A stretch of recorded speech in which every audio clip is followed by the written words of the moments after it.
and he's got a bag, a ginormous mega handle bag from McDonald's, and he has what appears to be 50 yellow wrapper plain cheeseburgers. Okay, all right. The most cheeseburgers I've ever seen. In a suitcase. And he has, no. So you're foreshadowing. He had a big old bag of burgers, but he has his suitcase open in the back of his SUV. And he's lining, this is not a lie, this is not an exaggeration. He was laying the burgers in his suitcase. And Andrea goes, well, he's foreign and he loves McDonald's. And I go, that's not a thing. It's not a thing. This could be his lunch. She has tracked down the area that Caesar came from, and now we are on a list to purchase a dog from the same area, and damned if the dogs don't look, I swear to God, to the belly, to the paw, to the height, to the nose length, to everything, exactly like our old dog. Oh, that's one step below. What's the Liza Minnelli gets to say? Or I think it was Barbara Streisand. Barbara Streisand. Yeah. Clones are dogs. Clones a dog every 10 years. We're not the that same fancy. thing. We're not that fancy. This is poor Streisand. Yeah, I am a poor Streisand. Big nose.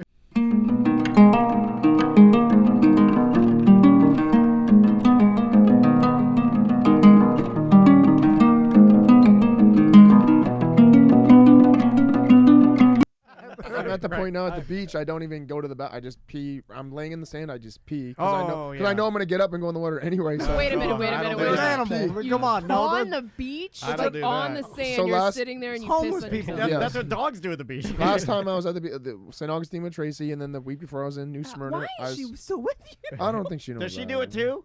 No. I don't have a towel under me. I'm just sitting in the sand, just chilling in the just sand. piss yourself. And I just Hot piss. pee. Yeah, I'll pee. It really doesn't. It doesn't bother me. I don't know why. This but is I a get. mentally ill I don't person. sit there. I don't I know sit why. there. Listen.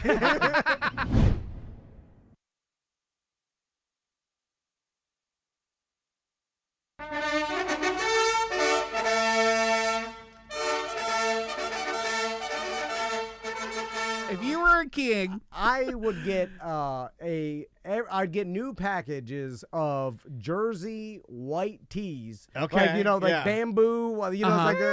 soft. And Uniqlo. I'd wipe my ass with a new white tea every day, and then send it to a child in a third world country. I just throw it in the bucket and then whatever. And then have your minions, slaves take them out. whatever the minions. And they burn it. And they do whatever. I don't care what they do with it. Just get it out of my chambers. Yeah, it 100% smells like a hamster cage. Like a wet one, though. Yeah, it's gross. All right, here.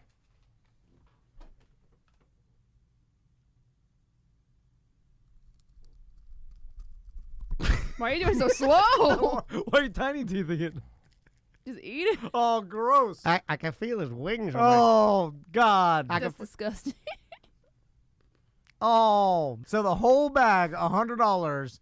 Now, you can't just swig down some water You gotta instantly. crunch them. They gotta be crunched. Okay. Hold on. Should we be TikToking? This is the most fun I've ever had on the show.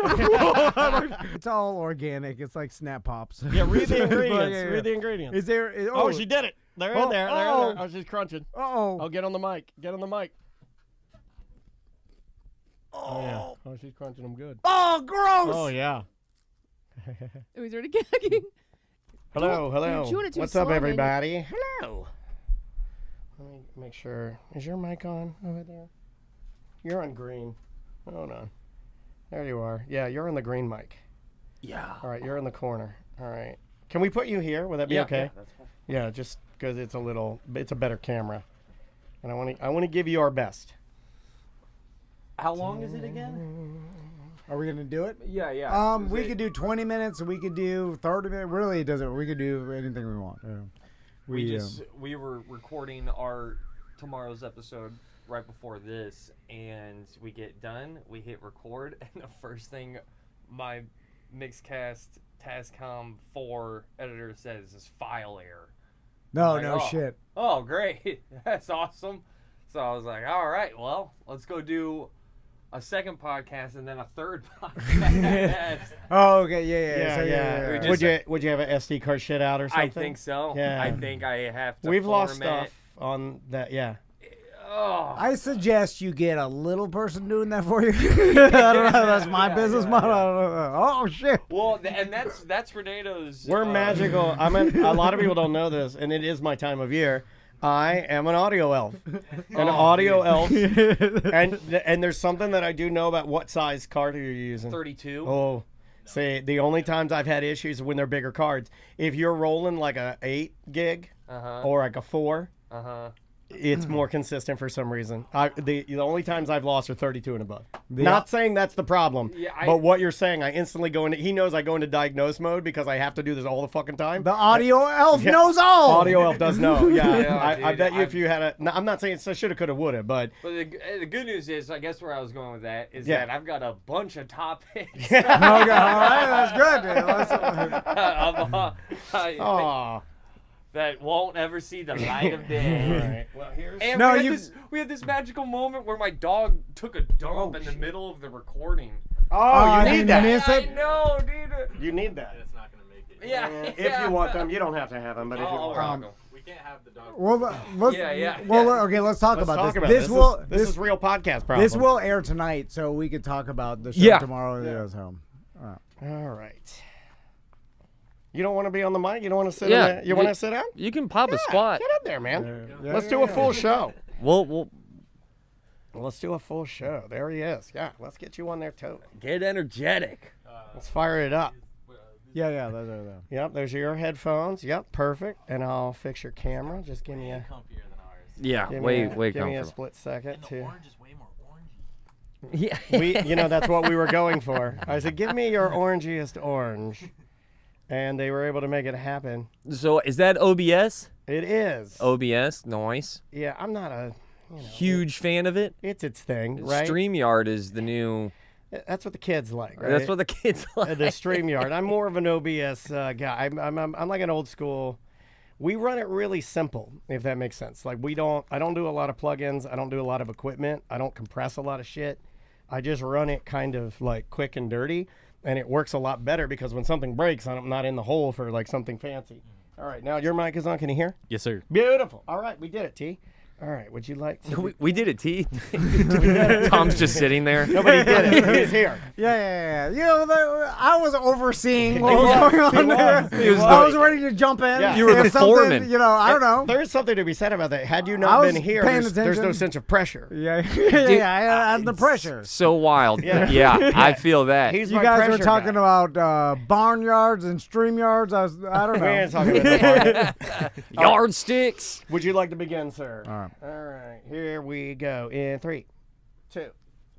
Welcome to A Corporate Time with Tom and Dan. I'm Tom. I am Dan, and we are live on Twitch and YouTube. If you like watching podcasts, which is what you do now, search us out at Tom and Dan Live. Like and subscribe. Ross is here. How you doing, Hey. Ross? Oh my goodness, I'm here. You can't just say Ross is here. You have to clarify. Rause Paget. Yeah, we have multiple Rosses Ross within the spelled- Tom and Yeah. Dan universe. Yeah. Ross like sauce Yeah. from Ross Good like Sauce. Yeah. The Good sauce with Ross and Joel. I don't have Joel with me, but I do have the third voice that's on Good Sauce, Mr. Nico Renato. Nico. What's up, everyone? You're a fan favorite. Yeah. You know that, right? You're a fan That's right. favorite. I can't tell. People I like really you. Can't tell. No, people. I haven't. Look, I've been reading the Reddits, Oh, Yeah.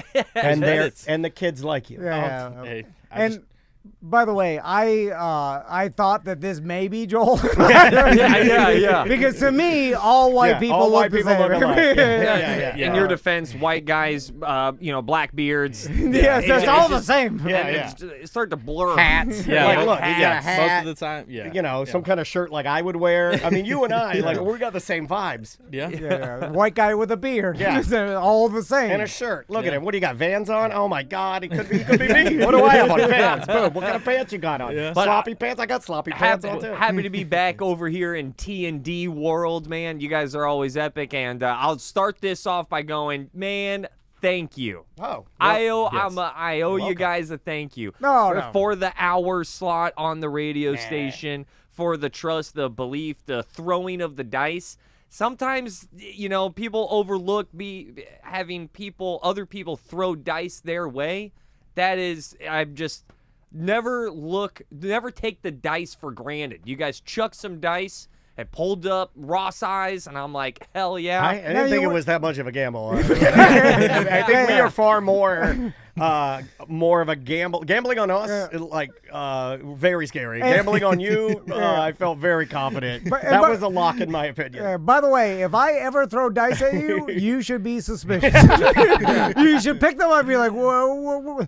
What are you throwing? Where the hell did you get these? And like, what do you want? Where the hell did you get these dice from? What are you trying to do here? Oh, anyway, so Ross, you mentioned something before the show started. Oh yeah. About recording a show and then how's it been? Losing it. I guess we should get into that. Like, how long have we been going on the Goodsauce with Rause train? 35 episodes. Today we recorded our 35th episode, and we were rocking. We were rolling. There were magical moments throughout this entire audio recording. My dog took a dump in the kitchen. Yes. And you got to see it on camera and in the audio. You could feel us go, what is that? Did you? Yeah. We both thought each other took a dump in each other's pants. Like, who is that? Yeah. Now, in the kitchen, huh? In the kitchen. And you guys look at me that, this guy's a heartless monster that doesn't like pets. And I'm looking at you guys, the pet owners, and telling stories about your dog defecating in the middle of the place you make food. We love it. Yeah. We love it. We love it, man. And it is disgusting. I love my dogs so much, but I will tell you, you're onto something. Yeah.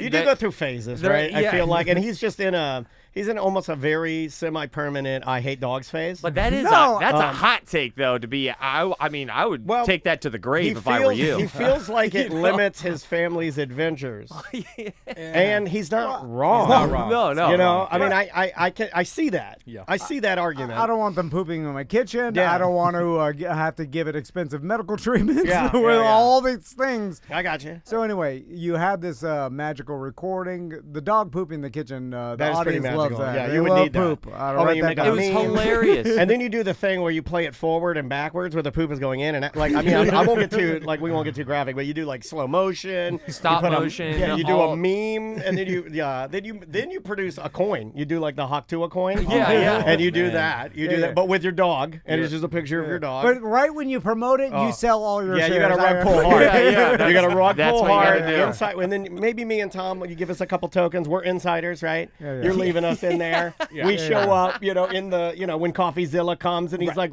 getting us good. We're like, it's not like that. It's not like that. Pump We're like it. yelling, Pump it, dump it, pump it dump again. it. In fact, you know what? When I was in college, my favorite thing was pump it and dump it, and now I'm a 48-year-old man, and I want to pump and dump again, but it's different now. So what happened, Ross? We go ahead, we are done, episode 35, and then my little screen on my podcast editor just says, file error. Grab the SD card, through to my computer. No file. Yeah. Awesome. This is so cool. So now we have to feed my dog more food. I guess. I don't know. Right before I left, ready. I realized I had to come to grips with all right, we have to re-record everything all over again.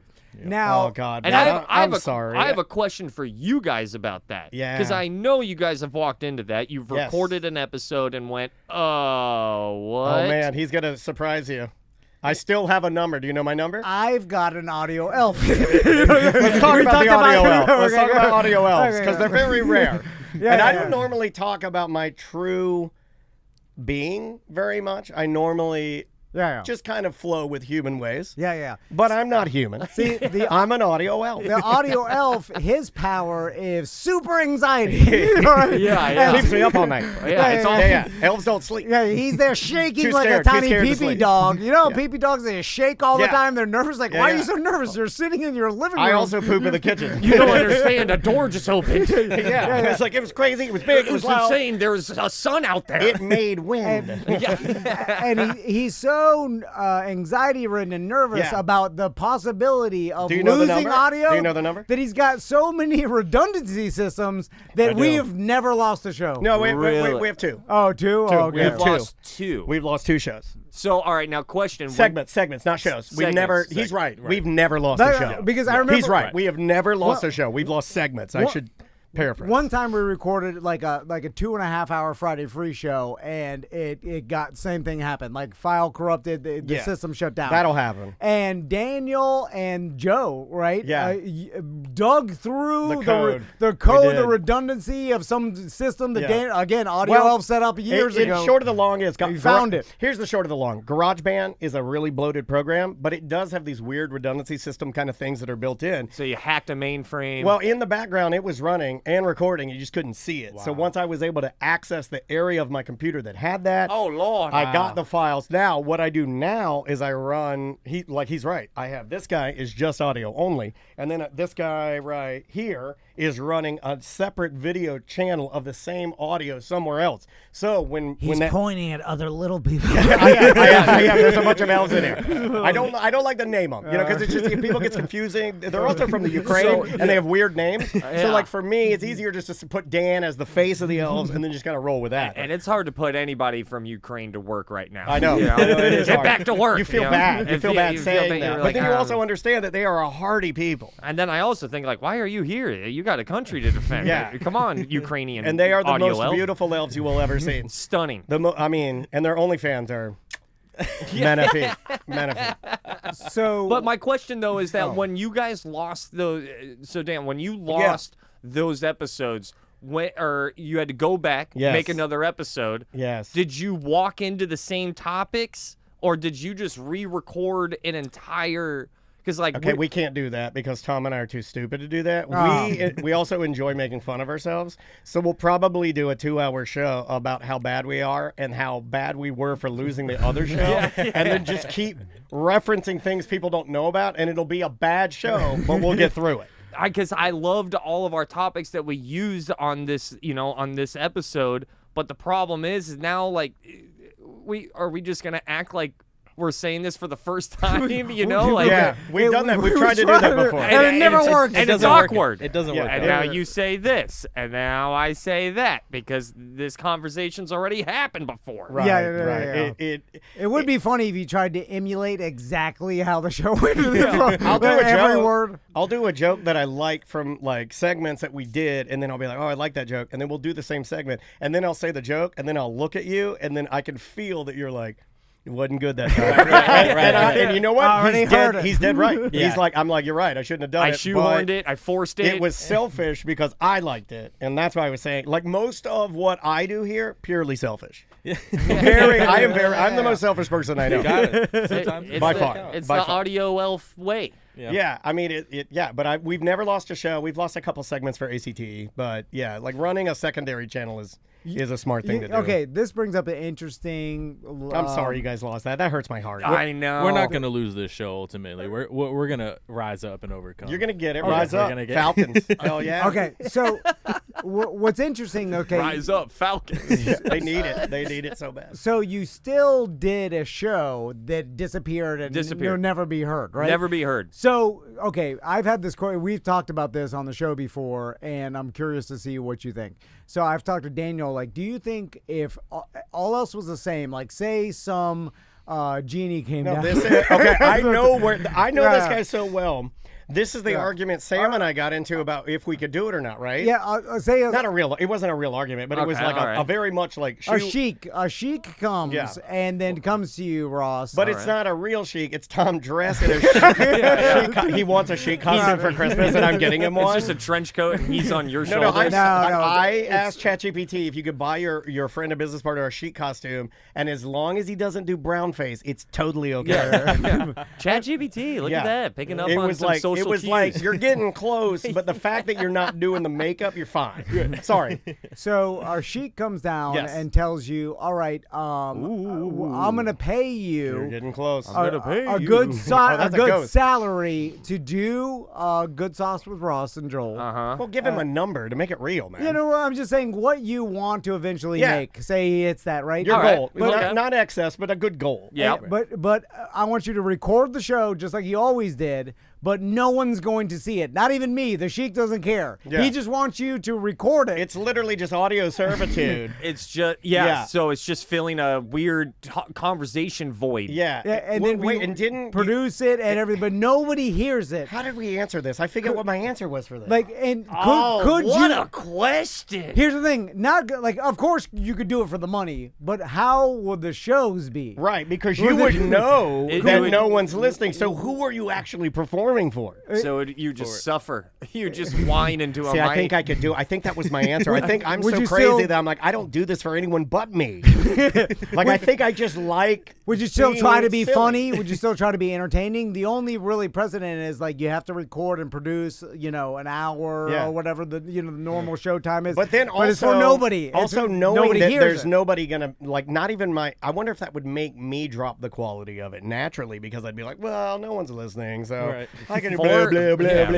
480p it is. Yeah, exactly. But what if you just Exactly. you're like, oh, we got 320s of it. we got to record for an hour. Let's just make each other laugh. And Yeah. what if it ended up being better than the show that Yes. you were doing before? Yes, but what then if it no ends one- up being things that we didn't want people to know about us? And that's Yeah. what with Goodsauce, that's what we're striving for. To be honest with you, is that I looked at everybody who's on the show, whether it be Nico Renato or Joel Warren, and I just said it's just us because I put microphones in front of our faces because some of my favorite moments in life has been just us talking and trying to get the best out of those organic moments. Just forget the camera, do your best to forget the mics. We can fix stuff in post. I'll take out the uhs.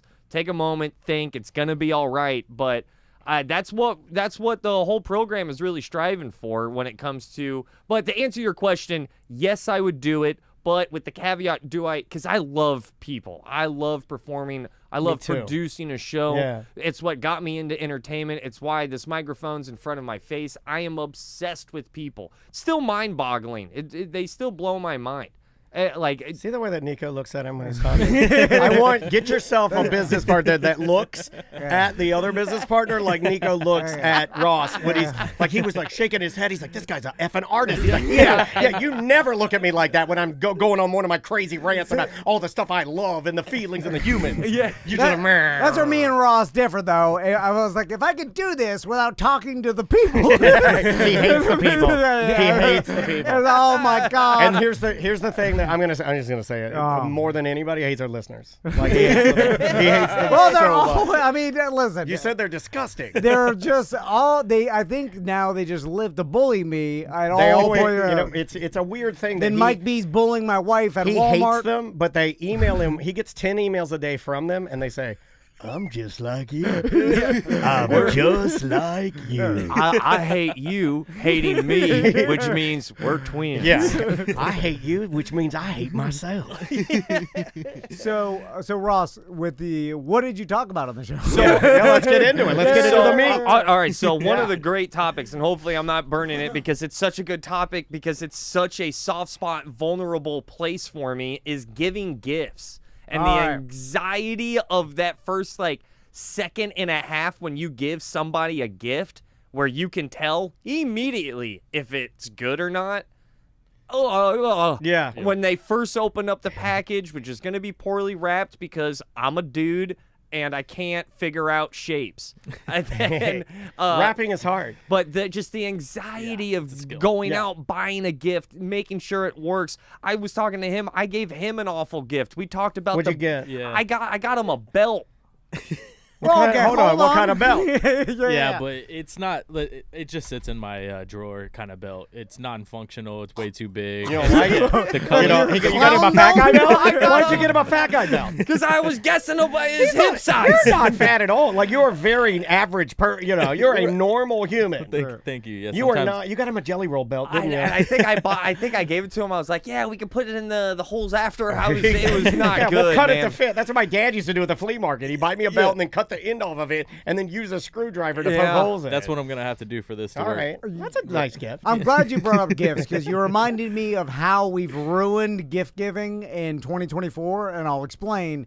is now through the Amazon wish list. Yep. I don't do those. People, I know you don't, but my whole family. I don't adhere to that. My mom, like, No. I'm like, what does Jennifer want for her birthday? Jennifer's my sister. It's literally a transaction between companies at this point. I'm not doing it. I'm not doing it. It's auto-paying your light bill. I'm not doing it. That's what happens. So my mom. I might be an old little M word, but I'm not doing that. My mom sends me my sister's wish list, no, sir. and then I just like, okay, and then I click buy now, and then I'm like, what are we doing here? I'm not doing you that. just send me what she put on her Amazon I'm glad you shopping mentioned cart, that. and I bought it. I was like, this is a nothing. Yes. So well, just let's do nothing Yes, then. you Let's are. make our own gifts for each knows. other. Something. This is just nonsense. Yeah, literally a kiss and a hug would be better. There's that, and then there's the other way, which is being thoughtful. That's hard. And that's tough, too. So Right. I'm either going to feel and suffer from I guess I'm just an errand machine who's just taking off a to-do list off of an Amazon wish list. Yes. Or am I going to sit there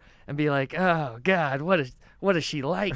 Right. I don't know what she like. She's crazy. It's so hard. But that, I mean, Andrea reminded me, you'll be proud of me. I did a version of yours. We would get together for the family, and we would all just give each other. It'd be like I'd bring a gift card for somebody, and they'd bring me a gift card. I'd be like, we're literally just giving each other different $20. Right. I looked at Andrew. I go, I'm not Swapping. doing this. I'm not getting him Home Depot, and he's getting me Lowe's. I'm not doing that. We're done. We're done with it. And then she talked to everybody, and then you know what? It was met with no friction whatsoever. Everybody's like, oh my God, we didn't realize. You know what? Yeah, It's done. And they were like, you were right. We're done. And I was like, yes, thank you. So that's a little variation to you. Well, that's why I like Chris. What is it?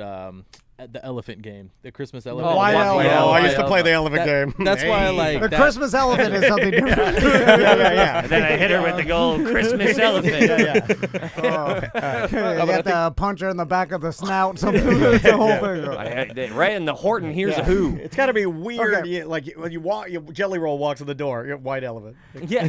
right? I got it. Like it's got to be hard for him. Got to be hard for him. Here's the Give him. What is it? Give me $1. Or what was the song? Something. I need help. actually. I'm Give me sad, some- depressed, and country. Yeah, give me some help. I eat my boogers. The problem is thinking about a thoughtful gift for everybody in your life. Too so hard. it's It's too impossible. hard. It's so It's too hard, hard. dude. When I don't, Wife and son. That's all you got to do. if right? Jesus was born and he knew about this, I would think he'd be a little upset. He's trying to get everybody to chill out, and now everyone, like, my ass is about to break out in acne via stress on. Yeah. And then to make things even worse, dude, my wife born in December. That's another topic. Shout out to all the December babies. Just know everyone doesn't like the timing either. Yeah. Yeah. Even the person that gets it, I know a couple guys that have that. And they're like, kind of effed my Christmases every year. Every year. It's like, I got the jackpot one as a junior baby. I had like the 6-month like big ticket Oh, there you item. go. So it was like you could get a PlayStation for like your birthday and then get a game for Christmas, which twice is a year. yeah, that's pretty dope. Yep. Can I give you another elf, audio elf thing? Yeah. I was actually sitting here while all of you were talking. I had a mini anxiety attack as audio elf because I thought to myself how horribly funny and terrible it would be if we lost this show. Yeah. So that would be awesome. I had a miniature heart attack. I had literally had a tiny heart attack. He sees me do it all the time, like, and then I come back into the show, and then I kind of act like I'm part of it again. But you guys saw me die and come back. Right. Yeah. It's like when you throw up at a party and you come back to the party feeling brand new. Yeah. Give me that Miller Lite. I'm going back in. Back to gifts. Also, I know some super thoughtful people. Andrea's kind of like this because she's always preparing. Extremely thoughtful. Yeah. I'll generalize real fast. Women are so much better at gifts. They're so Well much. said. They you know why? Because they care and they Yeah. remember and They they're give a damn. thoughtful. And now I'm over here like, let me just level grind in Diablo 4. You know? You got a new babe. Yeah, I have a baby. I don't think we're buying them anything. But that nurturing quality, I bet you see her with him give. Like that's the thing, right? Yeah, that's I the think- gift. Like I think, not that even like women without children, I still think are far superior to men in gift giving. So there's still just something different in there. Just better, Yeah. far superior. Have you gotten better? I have to be on the same playing field as a lesbian, I think. So and that's a woman. Technically, I win. I got you boxing gloves. That counts. I got you a tank of gas. Yeah, you know what I'll think of something like Crystal will say something in like June and be like, I want this, and I'm like, oh, that's a good idea. You write it down, and then I go to my notes and I put the email myself, and then she'll end up buying it a month later anyway, and then I'm like, oh God, that was I should get a little micro credit for writing the idea down. And I get nothing. So, she bought it, and then I like that was a good one. Okay, so then now I have nothing. You take a picture of the item, you mail it to yourself. Okay, You have to do the old inventor's trick. You mail a picture of the item to yourself, so it's postmarked. You do not open it. Okay. And then when she orders, let's just say she ordered a solo stove chimney, and it comes in. You go, and without an argument or anything, you go and you get your envelope and you hand it to her. She opens it and sees, and then you give her a hug and a kiss, and you're on the board. And I thought of it first. I did think of this. So this, your happiness. I support that. I should get credit for this happy moment now. Yeah. I'm with you, dude. If I can get my wife time-stamped emails for Christmas every year. No. Look at the date, though. See that? I cared. I did it. I knew before you knew you wanted it. Yeah, look at that. Look, I'm a wizard. And I listened. Exactly. And I wrote it down. I wrote it down. Look at the effort. Oh, my wife is just literally going off on me in the chat room, and I'm like, I can't even defend myself. Like she's like, Tom can't remember to tell his wife he loves her. Not going to do that. Daniel buys himself his own S all the time. It's infuriating. He can't be patient. Get out of there. Get out of our chat room. Go to your job. It's tough. Women are so much, and my wife dunks on Christmas every year. And then sometimes I try to get away with this. Like this was another topic, those like both way gifts where you're like, oh babe, look, I got you a PS5. Yes. They see right through it. They see right through it. I did one of those that worked. The only one I've ever had work, Vitamix. Oh, nice. It worked because Andrea loves smoothies in the mornings because she's always like doing her, her running or whatever in the morning. That one worked. Not a very good gift. Okay. I mean, it's a great blender, but it's not. I wasn't like, oh yeah. Yeah, it's not special. All right. I'm glad you brought this up because I got told about my Christmas gift 2 days ago. Because do I know? No, because Crystal was super paranoid that I wasn't gonna like it. Right. Oh yeah. And so then now she tried to pull me. Isn't Christmas fun? Filled with paranoia. Okay, please tell me you got the 50-piece Skibbity Toilet Deluxe set. No, Does she has stress acne as well? Have you seen that? The 50-piece Deluxe Skibbity Toilet set at Target? I want that so bad. It's got 50 Skibbity Toilets inside. Now, so my wife is also a thoughtful person. Yeah, some would say one of the most thoughtful. She's a great party planner. It's like giving Elon Musk credit for being a business genius. It's like it's your autism that's causing you to be so smart. So you can't it's causing say other things too. Anybody could do this. Your brain is wired. I'm just saying, you are wired away. Women's brains are wired more emotional, so that makes them better gift givers. Yeah, you know what I'm saying? I can't do it because I'm a better gift giver than you because I'm more emotional. Is that what you're saying? God made me to fight off, attackers, and it's not one attacker has attacked yet. Yeah. So I'm in the society. I'm useless. Well, you have to be successful to be attacked. I'm just saying, like all my, how my brain works as a man is useless in this society. I don't have to build anything. I don't have to get food for my family. Well, what was your gift? What was your gift? Are you going to tell us? Yes. And this. Oh, dude, that was a pivot right there. I haven't get I got it back on. I get like a little stick, and I go over to the jukebox, and then the lights flicker back on, and he's like, "All right." I'm like, "Well, what did you get her?" I felt like I was rolling, and just a come down hit me right there, dude. That was nuts. We go with it now. We don't even try to not tangent. We just tangent, and then we figure you'll figure it out. That felt like a 5 gum commercial. You'll figure it out. You'll get there. That was special. So she's like, I want to tell you what I got you, but so I'm like, just tell me whatever. Is it something from Fair Villa? She get you a wedge? Is it autism? It's a already got that. Oh my God! I hope it's something running. It's a gift that is like you described. It's a little for her too, and I'll explain because she's like, we watched the Ricky Gervais comedy special like maybe a month ago. Okay. I got you a Ricky Gervais fat suit of 90s Ricky Gervais. And I got you a wig of Ricky Gervais's new wave band. I was looking at him. I was like, this special's a couple of years old. I'm like, he's getting up there in age. Like he looked old in the special. Yeah, so I was but like, he's great, dude. He is great. I'm like, he may not be touring that much longer. And me and Chris have been thinking about like seeing people maybe that may not. This is their last couple tours. Yeah, catching them in their prime. I saw Cosby a couple days ago. It was good, right? You liked it. The eyes were off. It's hard. I was laughing a lot, but I closed my eyes, so I'd have to look at his eyes. I didn't even think about that, but Bill Cosby has some carp fish-esque eyes, dude. Carp fish. That's good. I like that. He's trying to steal my soul. It's like right before he went on stage, somebody unzipped his head and blew smoke inside his head. They are. I'm like, could you imagine those eyes? Oh my God! Imagine that leg on top of you. Oh my God! His eyes terrifying. His eyes are now the second most important detail. It's like having the real life horror movie Candyman lay on top of you. I'm glad I'm unconscious. That guy died too. Candyman died. Like, dude, he has the eyes of a cocker spaniel. Remind me at the end of the year show for Tom and Dan to put Candyman in our forgotten. Oh God! God bless you, Candyman. We lost him this year. So I was saying it would be cool to see Ricky Gervais next time he's in the States. I don't know when he tours or whatever. Anyway, Crystal kept that in her mind because she's a woman and she thinks better. like they. Yeah, and then, better, definitely better. So she found out that Ricky Gervais is going to 2 locations, like California, New York, or whatever, and then she got me tickets to Radio City Music Hall for Ricky Gervais awesome. show and a family trip to New York City. Where was she paranoid about this gift? Yeah, I kind of knew about those two. Well, I don't like cities, more of a mountains man. Yeah. You can look at him and tell. I mean, this guy's like Chris Stapleton over here.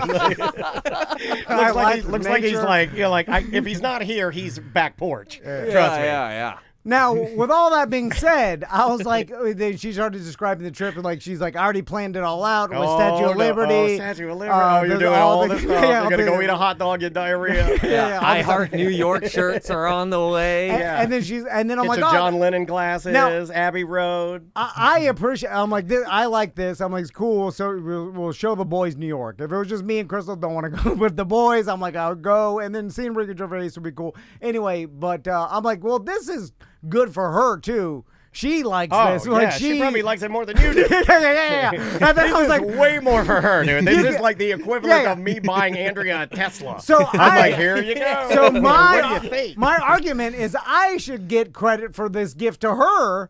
Since my gift is also I agree with that. Right? I actually agree with that. So I shouldn't even have to get her anything. Dude, it's not coming from her money. It's coming from your money. Oh, yeah. That's what I'm saying before everybody starts villainizing me. Yeah. And by the way, we slow down, everybody. We've been married, so everything's 50-50. Yeah. Hey, we're going to have to split everything. We're not splitting everything, or I'm killing everybody. That's not. We're not. We've been together so long.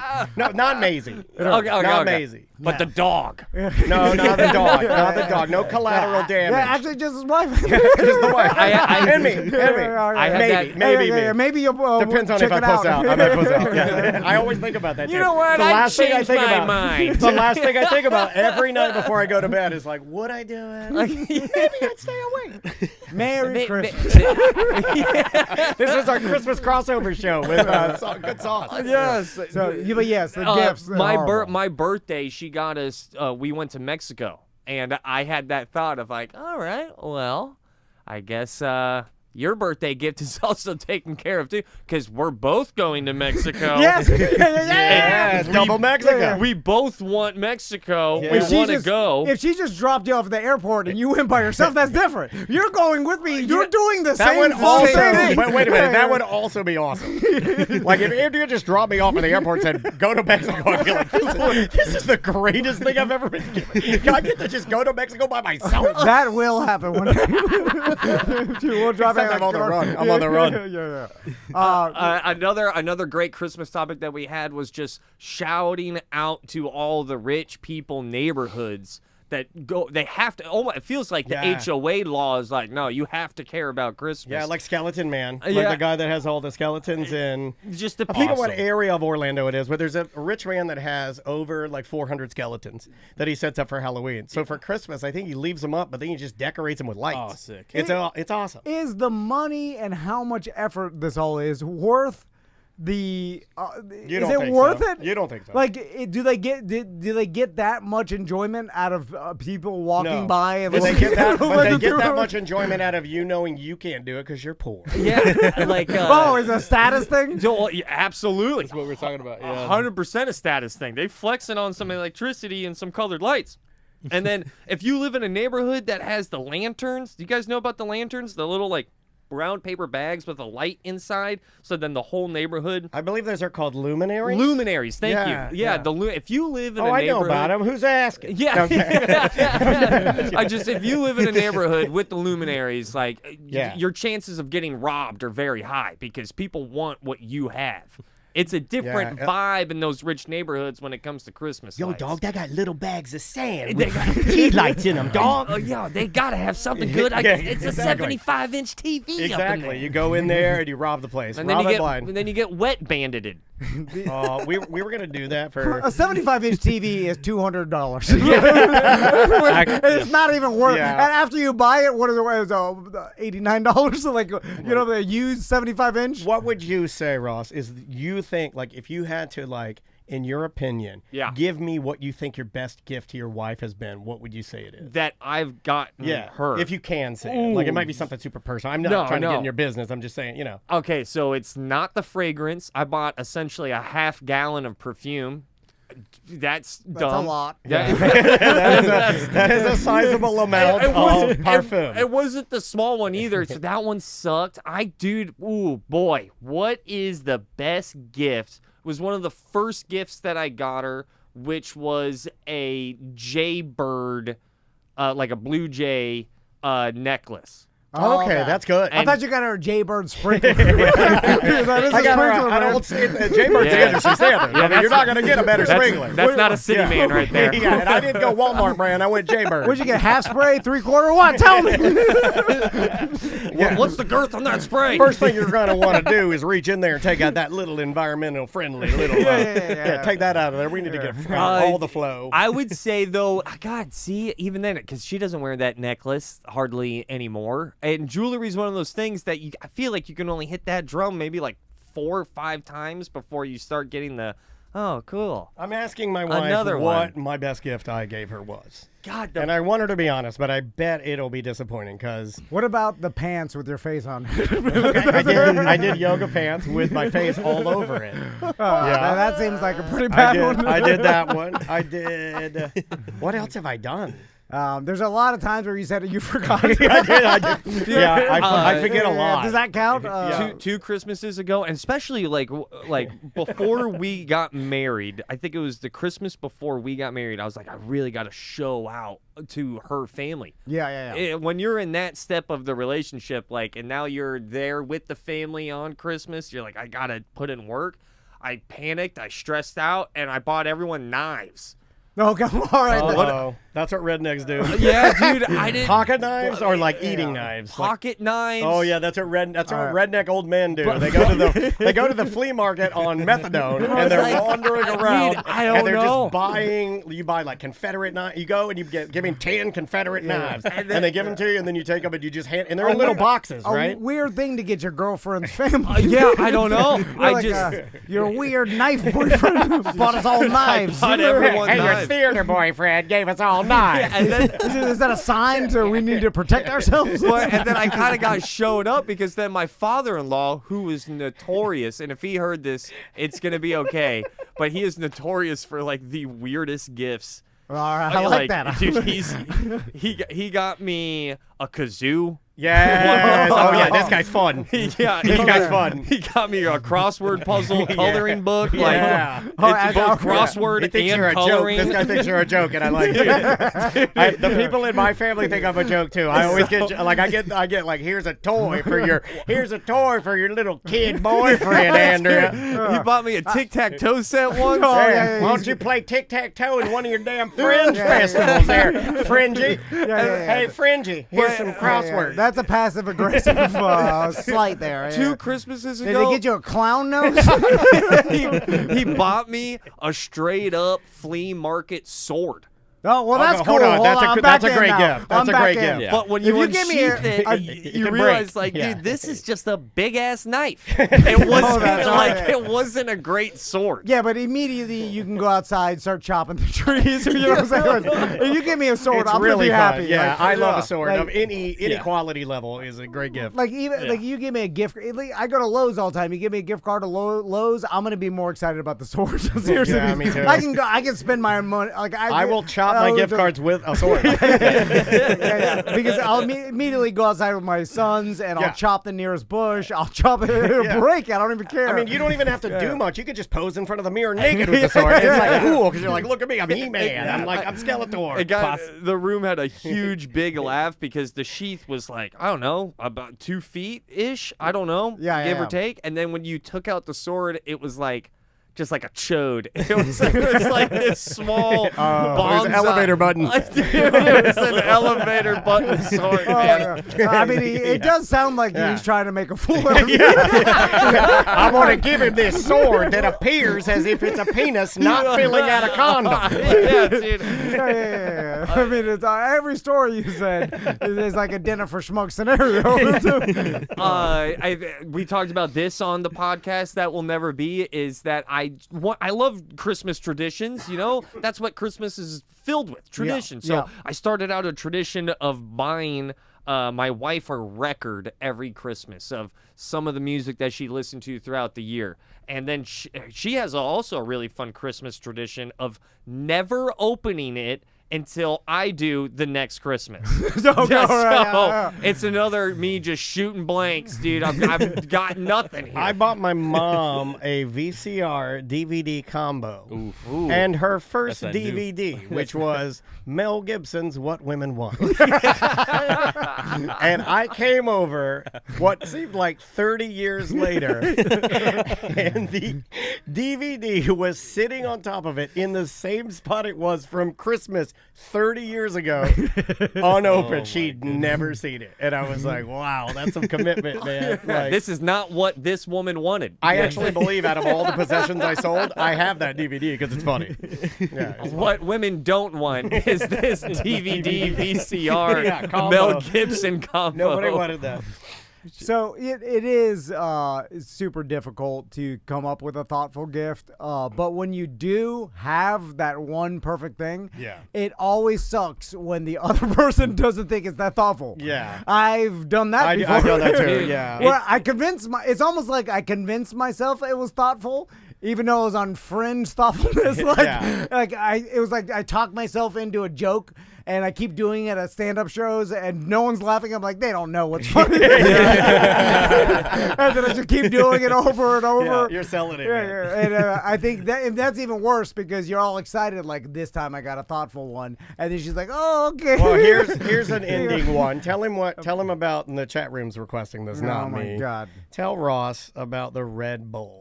Talk to me about this Red Bull. Well, this is what I'm talking about. My wife always has liked soup, right? Okay, she likes soup. You did not just buy a Red Bull. And she likes the color red, right? So I went. We're all third graders. Now slow down. Are you keeping up? You might want to write a few of the clues down. My wife likes soup, and her favorite color is red. Well, what the hell did she expect? If that's her 2 things that I thought about, that she is part of her personality. Blade gift-giving guide. If she likes red and soup, get her a bone. Well, that's what thoughtful means, right? You tailor the gift around what the person likes. And what else did you get her with a Red Bull? Well, I got her that 70s show DVD box set. because she watched that at a every once in a while. red plastic soup bowl. Yeah. I Did you put the DVD in the bowl? Yeah. I also got her Spoon? a frame. No spoon. No spoon. We have tons of those. Use your hands, you bitch. And I got her a frame that had like this is all at Target in a panic Christmas Eve. Oh, we know. we knew you didn't pre-order the bowl. We know we didn't. This was before the internet. Just so you guys know, the bowl was a Kickstarter. Are you telling no me one had these? You telling me the bowl wasn't a Black Friday? This was pre-internet. Like it was pre-ordering stuff. So Target, and then I presented to her the bowl, which I wrapped in newspaper because I didn't have wrapping paper, and everything. And again, I thought super thoughtful, like this is gonna get her wet. But I've been waiting to say that. I know you have.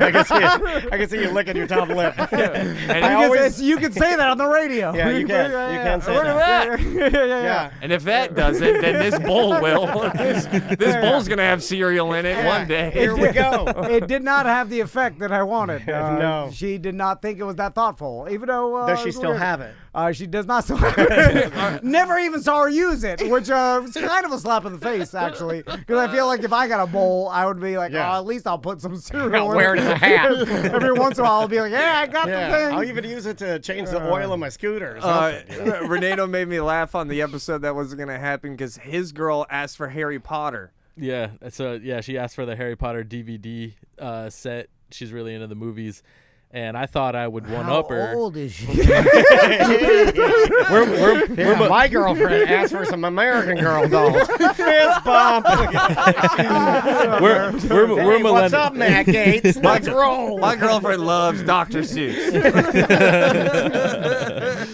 Yeah, but we're millennials, so you're younger. No, I'm a millennial. Harry Potter is basically a deity. I mean, truly, I've seen more. It's the number one tattoo that I see on people your age. The Deathly Hallows are one. all Harry Potter tattoos. Like it's out of control, man. It's Yeah. I don't even think I ever realized before having a kid how big it is. Yeah. So you just got her the box set? So she wanted the DVDs. I thought I'd one up and try to be a little bit more thoughtful, right? And get her the book set instead. And she doesn't read. I know that guy. Too young. You should have got her a DVD in a bowl. Yeah. Next year I'll get her the DVD in a bowl. Castle-shaped bowl and a DVD set. That's not a terrible idea. Yeah, this is Florida. The books are a downgrade for us. We need our stories in movie version. You call them light stories. Yeah. I like the lights that shine in the stories in my eye. But now we just read the books to each other. It's nice. So what? Read that off a card. So you still have to record the show that's going to air tomorrow? Yeah, we do. All right. And I do have some backup Christmas-y topics. Some of the most misunderstood Christmas characters will definitely be on that episode. There's so many. One thing I wanted to tell you guys, though, got into Fringe. We're doing Fringe again. All right, dude. So Awesome. I think it will probably be called 10 More Sketches. Love sketch comedy. We'll love doing it live. That's what I found out last year. I really think that the program is going great. Shout out to Mo DeWitt for being our title sponsor. I know that you got... Sorry, I'm obligated to play that. Yeah, I like that. I have to do it. Well, we got to get one of those. Yeah, I can make that happen. And Yeah. if anybody does want to sponsor your show, and by the way, the people that listen to Ross's show are super engaged, and a sponsored dollar put towards Goes a Ross's show very long way. goes, I would say, way beyond any other dollar you could spend on 100%. other, social media marketing. Like Met some Ross listeners at the Mo Gatorland adventure. I wanted to go to that. I saw you guys. You were supported out there. You had your own listeners out there that came up and were saying things like, "Hey, man, it was really cool that Ross is after you." And I'm like, "Look, that was a home run from our perspective." We're like, "This is amazing." So you were represented out there. So man. how can people contact you if they want to sponsor? You can go to rosscomedy@gmail. Send an email. My wife does all the sales. I think you guys are probably you feel similar, and it's I'm a sure family you- business. Yeah, it really is. 100%. And if you don't sponsor the show, my son starves. So it's one of the. And I met him.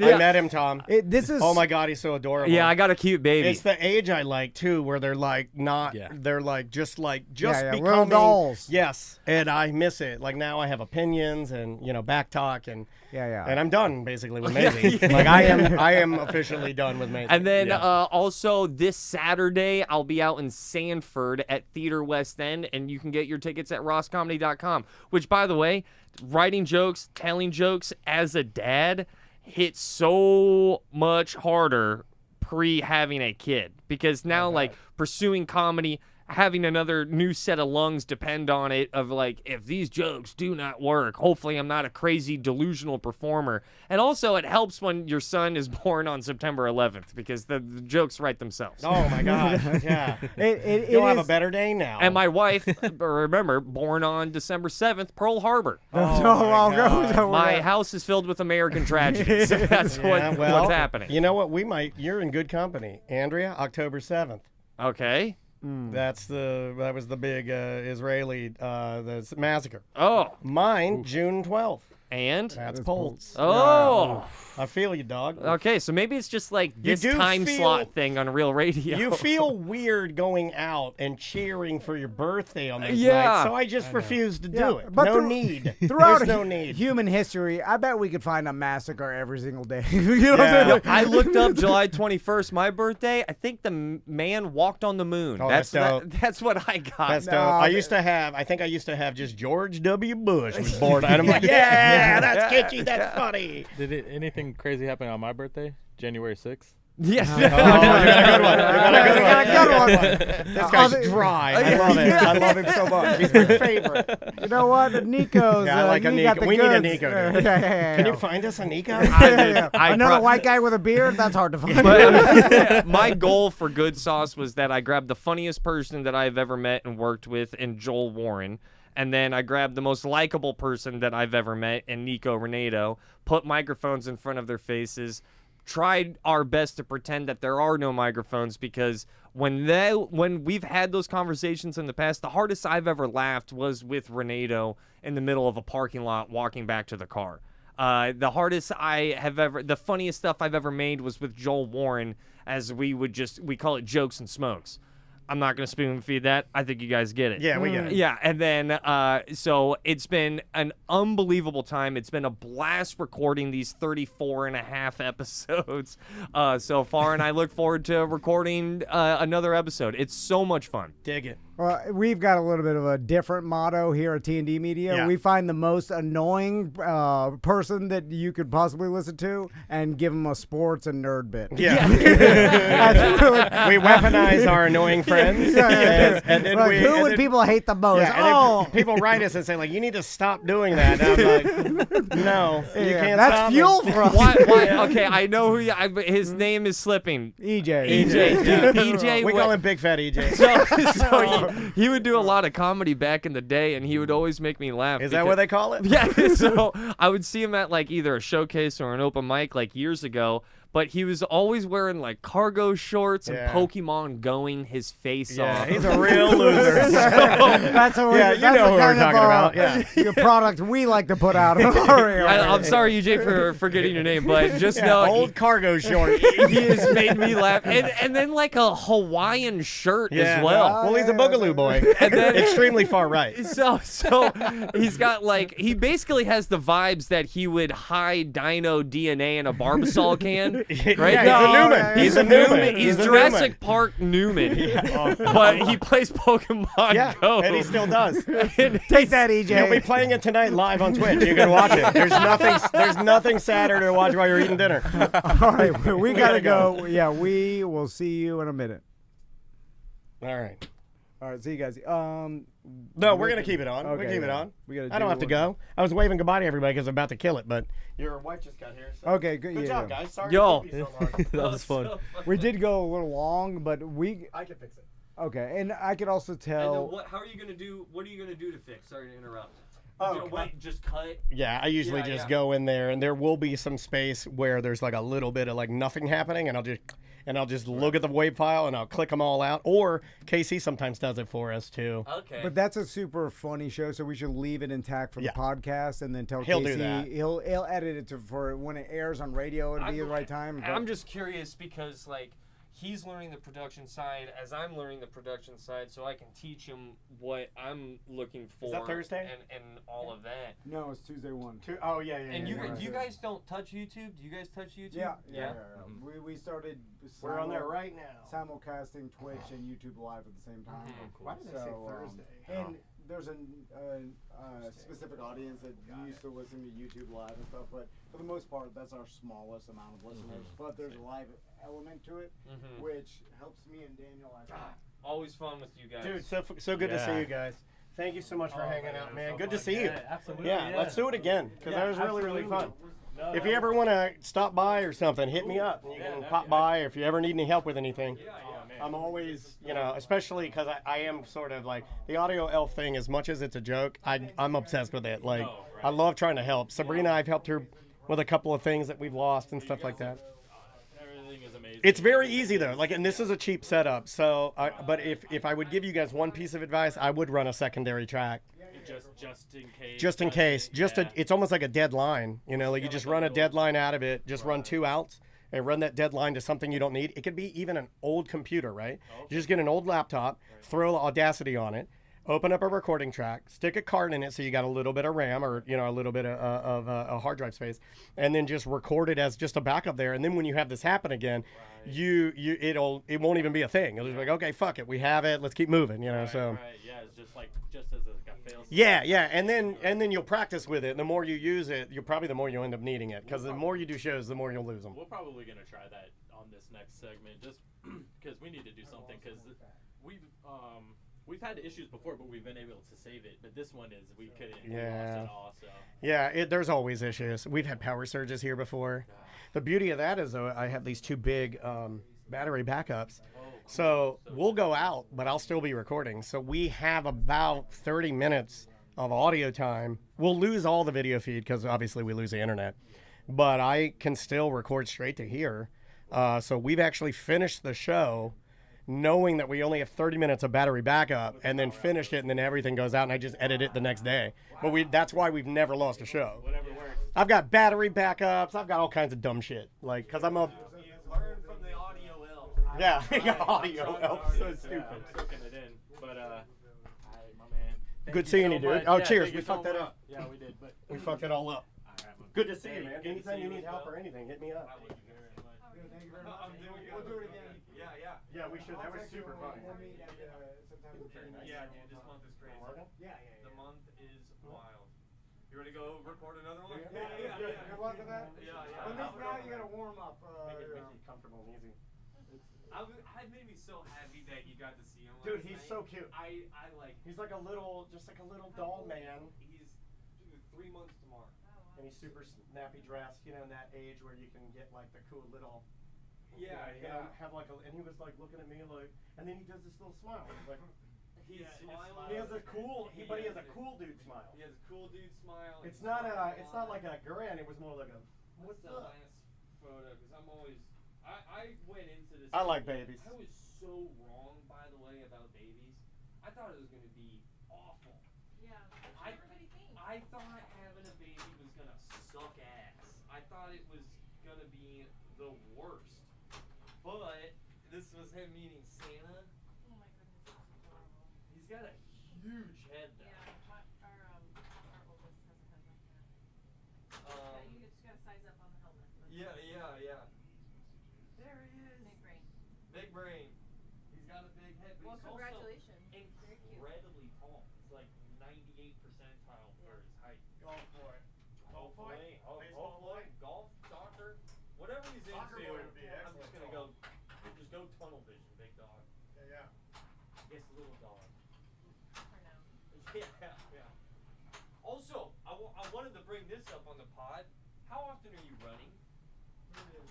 And what are you running and where? And would you ever want someone to, either try to catch up or leave you in the dust. Yeah. I mean, He's not a fast runner. Neither am I. He's a jog slow. runner. Yeah. It's not about speed for me, it's just distance. Are you doing? Are you a runner? I would consider myself a runner. I've been running again for the last couple of weeks after taking some time off. But 5Ks, love me a good 3-mile trot. Okay. I don't know how long you're running. Are you running 5s, 10s? He's doing a half marathon on Sunday. Oh, 13? Yeah, 13 and a half. Non-stop? Can't do that. But that's why I worked myself up to it. So I started running When he started a year ago, January, right? Yeah. He could barely run a mile without stopping.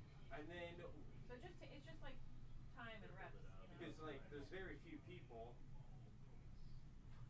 that run. I'm the more of a Stairmaster guy. Yeah. But I wanted to Running's ask hard. you, why do you like running? What's the mental thing that gives you running? Maybe I could never meditate. I was and then I realized part of running there's a mental meditation aspect to it that I didn't foresee, and then I really enjoyed. So it's like that is my meditation: is go out there, run, and forget about time. I'm listening to punk rock stuff. Sometimes I'll listen to some podcasts, but mainly it's either music, whatever, and then just and then I was like, oh, okay. Once I started doing it, liking it, then I was like, let me challenge myself to sign up for this half marathon, and then I know here's the steps on how to do it. Deadlines work. Yeah, and then it's once you can get up to running 11 miles nonstop or whatever, you're putting in 25, 26 miles a week, then you can do a half marathon. If you want to do a full, then you got to put in 40 miles a week or whatever it is, and then you will be able to do a full. It's kind of, I like the fact that you can, no matter what, it's possible if you just do the shit that it says. It's kind of like it'll never not really happen, and barring injury or something. It's like your body will do it if you do these steps. I like that aspect, and it's the mental meditation, and the fact you feel better. Obviously. Feel better. Cardio. I do whenever I run. At the very least for the rest of the day, and usually maybe a day after, is that the suffering that I felt on the 3rd to 4th mile or whatever your suffering is just so much harder than regular life, where I'm like, fuck, I can do that. I wanted to quit 4 times during that run. And I don't know. You're the only person that I can have this conversation with in my life right now. It's funny. It's all the same shit, and then it's also gives you the ability to you don't have to watch what you eat as much or anything, so you're fucking running off calories. Yeah. And then so it's then it gives you that He freedom. doesn't eat enough. I need really, more. it's bothering me. But, he's not eating enough. But yeah, and then the mental strength it builds is a thing too, because it sucks every fucking time. That's a misconception. That people are like, oh, everybody running you see, oh, they must love it. They must have to be out there like, this is awesome. Everybody hates it. I just learned to appreciate what the suffer gives me. Yeah, after. But it sucks doing it. It sucks while it's happening. There's nothing good about it. And then where do you usually run? I run around my neighborhood. Or around here in Baldwin. Because here's good. In the Baldwin Lake? Yeah. I just did that yesterday. And I'll go to Cataway Trail. I'll run the Cataway Trail up, and then I'll run back to Baldwin. How many laps are you doing at Baldwin? I've done 4, or I've done going up. Sick. I'm jealous. But it's once you get to a point where it's you want to do even more than 5, because you don't even really get into that trance until it kicks in later and later. Yeah. And then so you're just the trance kicks in later and later. So the more you run. Really. So then it's all of a sudden you're because the first couple miles suck. It's God, this sucks. And then all of a sudden you get into the trance, and now you're after mile 4 or 5, I'm now getting into it. So it's really I'd rather do 5 or 6 miles than 3, because 3 sucks. Right. Almost There's no payoff. You're just the whole time you want to stop because you're not getting into that weird runner's meditation trance. Anyway, we should record. Much love. I have to pick this up. Oh yeah. Yeah. January. Also, bad bad business. I was there. I saw you guys talking to a bunch of people. Yeah. That's how you do it, man. That looked Free like events. a raging success. You guys should come out next time and have like a little thing. Yeah. And then just have like a little stack of 500 cards. Yeah, we'll do that. Yeah, we can do But it. that was just, it was so dope seeing those streets flooded with people. It was cool, and we didn't even see it because we were all running around. I But saw I you was guys happy that I saw talking. you. Yeah, You were like, yeah. we saw Rause. I was like, okay, that's cool. Yeah, good. Thanks for coming out. No. I felt bad I couldn't make it to Gatorland Sunday. No. Regardless, record. Much Okay, love. Merry okay. Christmas. Yep. See you guys. I'll see you guys. What's up, Miss Crystal? Producer. Throw my trash away. Be a good podcast guest. Oh, you're fine, man. Like we didn't even throw our own trash away until Thursday. I When the noticed cleaning it. lady I comes. noticed it, and I thought something in my head about it. Yeah, I like that. That's good. Bye. See you, dude. How you been? We're on. Just saying it. Sure. Always on. Let me fix your camera. Can you zoom me out a I little can bit? zoom you out. I will It's a do little that. close. I will fix that for you. Boop. Oh no. Here comes Tokyo. Oh no, Godzilla. Oh no. Godzilla. Alright, I like that pinball machine a lot. Oh, can you sit? Can you actually go there? Would that be okay? Yeah. Sorry, it'll be better, and camera's better, and I can control it better for you. Yeah, there you go. That's better. Thank you. Sorry. Don't be sorry. It's fine. No. I just need all the pillows for my lumbar support. I love the pillows he got me. What's going on over here? Is there a bump? See, Do you wanna- see, that's why. Do you want to see No, better? no, it's fine. It's fine. I don't want to see myself better. Zoom it out. He got me some super nice pillows that I love. Who did? Tom. Oh, that's right. I Oh, love it those was for your pillows. birthday, right? Yeah, I love them. They're my favorite thing. I take them on vacation.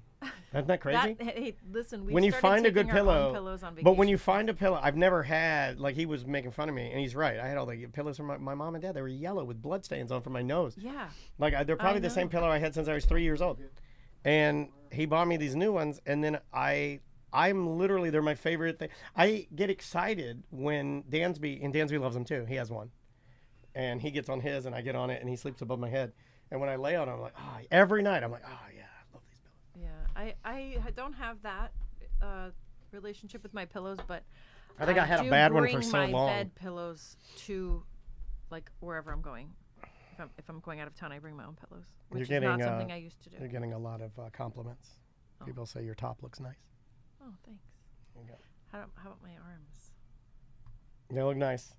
What, are you going to flap them? Is that what you're trying to do? No, it's like because at this age, it's hard to show your shoulder now. It's a very brave. You want to, like, Cover up. cover up. Yeah. I have gray hairs now. Oh, God. I'm getting so- like it's I'm getting weird. swoopy grays. This is blonde, by the way, everybody. It looks nice. Not gray, this is blonde. I'm getting swoopy grays, but I'm getting like 4, and they're bright white, so they don't really blend. Yeah. They stick out. It's happening to all of us. It's Yeah, okay. it's all part of it. All part of the dance. I gotta get a drink real fast. Do you need anything? No, I'm good. Thank you.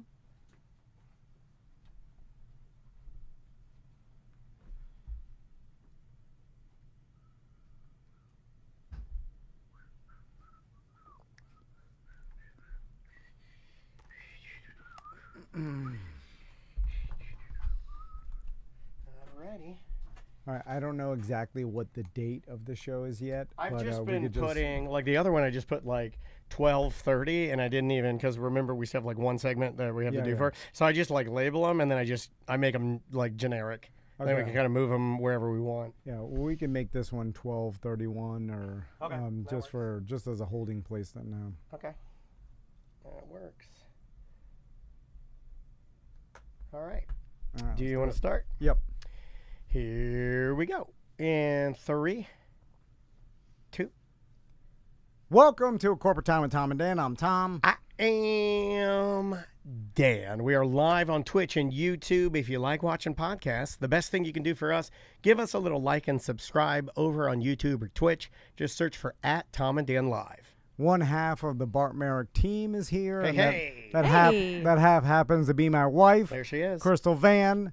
You can go to barttherealtor.com. Let me give you a blast. Hold on. Right. There we go. All right. If you're a little blast there. Interested in buying or selling your house in 2025, right now is the time to get started, right? Especially if you're looking to sell. Best time to sell and really the best time to buy is going to be in the spring when there's a lot of inventory. Gotcha. So get prepared now. Contact Bart and Crystal. It's the Bart Merrick team. There you go. So I figured. This feels like a setup. Well, no, it's not a setup. No, it's not. I wanted to have. Too soon? I'm with you. Too soon? No. I mean, I felt like a setup to me. It's not a setup. It was like, ding dong. No, we got a wife. Crystal's here. Hi, Crystal. What are you doing here? I don't know. Tom just told me to show up. I don't know. And he's standing in the doorway holding a piece of paper with a list of demands on it or something. No, I just figured we'd have a discussion with Crystal, and All right. Because I like, I also noticed on the calendar, I think you lined up a time for my wife to come in. I don't know what that's about either. Well, another discussion. This guy's doing he's doing pranks. We got Ashton Kutcher over here who's trying to punk us. I like to see if we could figure things out. Okay. Through discussion and diplomacy, not war. Yeah. You're a diplomat. You're a diplomacy man. And today's topic will be: is the struggle that beneficial for you? Because me and Crystal, we've been together for a long time. I don't know how. Oh my how God, long. are you guys getting a divorce? Is that the struggle? No, this is it? Because you're like, is the struggle worth it? Like. No. It's hard to nail down when it started. When would he meet? Our first kiss was in 1998, September, in the hammocks by the lake at Enrique's. Was it hot and heavy, or was it like teeth on teeth? It was a little teeth on teeth. Yeah, I think everybody I had does to that. attack because he just was sitting. I'm like, it's he ain't just gonna the do two of nothing. us here. He probably didn't even notice how horny you were. This guy don't notice nothing. I had to jump on top of him, and he was like, "Whoa, what's happening?" Oh, No, I don't want There's to a make girl out. on me. he put her tongue in my mouth. I feel weird in my space age underwear. No, I'm still mad you wear space age underwear. I'm gonna get you. You know what? I'm getting you for. I'm not gonna spoil it, but I am getting you some real. I don't want that. I'm getting you real old wool. No, I don't want the old Civil wool. War He's panties. so mad at all his boxers are. I bought some at Costco, and they're long. They're so baggy. What'd you buy? They're all baggy, long, old man. You got some Sean John. He You got the didn't Sean read the John. label. This guy's got. He's got Mark Echo. This guy's baggy rocking. Echoes. You rocking the Echo? And Cross color underwear from Costco. So back when me and Crystal met in Miami, and we met in high school, and then I left Miami in 2000. I gotta go to Orlando, baby. Which, by the way, I want to be like Jackass, and that's the place I'm gonna go. I'm looking at my sons now at 9 and 10 years old, and I'm like, no way they're leaving in 8 years. Not a guy. I mean, I'd bet my feet. I will bet your feet. I will bet my feet. And maybe Max will be the cause of me losing my feet because, but, or maybe it was Tommy. I think it'd be Tommy. Yeah, Max is the more emotional one. But anyway, not even close to like getting up and leaving. You were not either at 9 or 10. I don't know. I'm at 10 years old. My uncle was like, "You're the man of the house." You did say you're not allowed to cry anymore. You are the man of the house. Yeah. So that's something. That is a rough thing to hear. You need therapy for that, I think. Yeah. No. I keep telling him, but he doesn't agree. I'm like, somebody told you that at 10. It's not about that. You brought it up. I'm doing therapy It now made me a where man. they're walking me through something, and she's like, "Oh yeah, something happened to you when you were 4," and then she's explaining to me, and she's like, "It doesn't even need to be that much, of a thing." And then my joke to my therapist was, "Well, that's just your way of saying I'm weak." And she didn't think that was very funny. You start they never crying. think I'm funny, by the way. In therapy, you start crying, and you're just like, "What is this? Why? I don't Yeah, understand." They're yeah. like, "Sit with that feeling." Yeah, you gotta sit in it. Well, your inner child, if your What inner does child that is bring up? knocking to come out. What does that bring up? I think TC's got an inner Oh yeah, child. he does have an inner child. Locked in a Nothing in there. closet And then, in yeah, there. and he's masturbating crazy. That guy's beating There's nothing it. in there. There's nothing. No, it's in there. Anyway, okay, so the struggle, is it worth it? Okay, Back on topic. Okay, back on It's like topic. a TED Talk. So, I moved to Orlando. Crystal moves to Orlando as Did well. he want you to move to Orlando? I don't think so. No, I was don't think happy. he It was wanted me to. You You don't think so? One of our friends was like, Don't follow him. Somebody said that. It was Zach or Danny or somebody said. Danny's a wise man. It was Pudge. Maybe it was you. Pudge, Who said Pudge you're wanted ruining you. his college experience by following him there. That does sound like a Pudge thing. That does sound very Pudgish to be like, why are you doing that? You're going to ruin it. Well, he's trying to get his trying to get his pen wet in the inkwell. Well, they were frog pajamas. You did kind of ruin it. I was like, as far as like, I didn't have the same experience Burt Kreischer did. I will say that I am glad that Andrea did not ruin my whoring time. Well, I gave you 2 beautiful children. You did. They're gorgeous. It's not about that. Yeah. It's about back to the struggle. Okay, you left. I followed you. We both ended up here. So then, how are you struggling? Are you struggling now, or is it? No. This is back then because I think about this with my sons, and I'm like, should I force them to go through a horrible struggle? Will that make them better? I don't think you can. Adults. I don't think you're that guy. You can. No. No, he's saying you cannot. Oh, yeah, right. Yeah, And that's not a diss. That's not a diss. No, that is not a diss. Because I have told Andrea up and down how good of he is so fun to all the kids. He's such a good dad. He's a wonderful dad. But the one thing that I think he is powerless, like if they asked him, I mean, like I do think the scales are you care so much, you don't want to disappoint him at all. You just don't want to do that. Yeah, and it's hard. And I don't think you can do that. It's hard, man. It's hard forcing them to struggle when the only reason is to make them mentally tougher or whatever. When it's like We've always been looking for this, like, how do you manufacture grit? Yes. It's been an obsession, right? Yeah. It's like Indiana Jones and you're chasing it. He's worried he's going to make weak children. He's like creating weak adults. Oh, no. Well, look at me. I was raised very tough, and I'm weak as hell. I struggled. I'm bullied incessantly. Like, yeah, you're so short, you ugly midget. Like, girls telling me how disgusting I am. That happened at our event. I mean, like, for years, bullied, grit. And you get here, 48 years old, I am the weakest human alive. I'm like a snail with no shell. No. Like I'm a scallop man. My point is that I saw Crystal. Now, I didn't have an option, right? Okay. Well, going back, you're going to air her out here now? Is this where? Okay.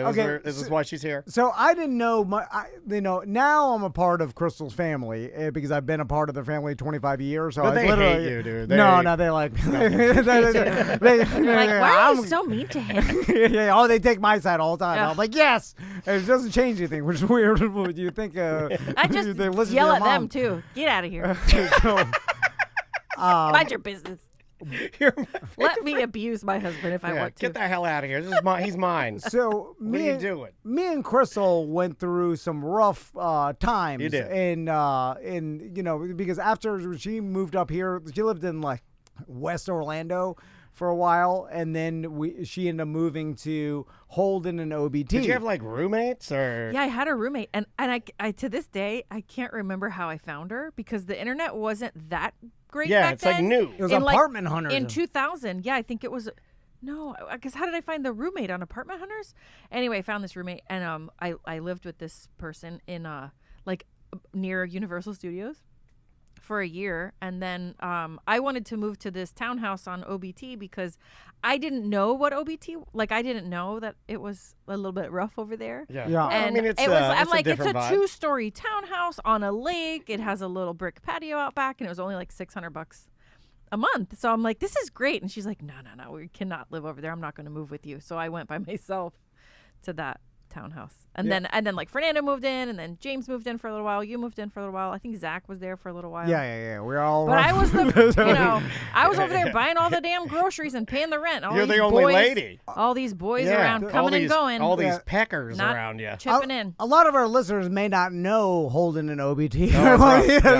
Maybe because outside of our demographic, but the ones who know, they know. They know, yeah. And they're familiar with the Carlton Arms, that community in Holden OBT, which actually never had one problem. Everybody was super nice to us. Oh, of course. Never a problem. And except once somebody stole my patio furniture while I was in the living room one time. That's your fault, though. That's your fault. Because I shouldn't have left it out there. You shouldn't have gone in the living room. That's the stupidest thing. I ran out after him, and I was like, hey, give me back my chairs. And he just ran off.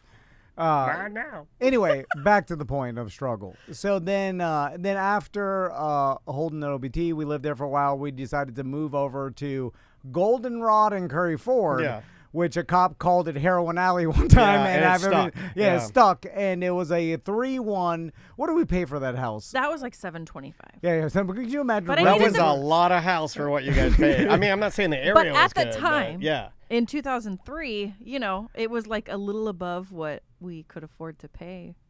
But we, I needed the backyard for the dog. It was, Yeah. The two of us I were going remember to the live together. sand spurs.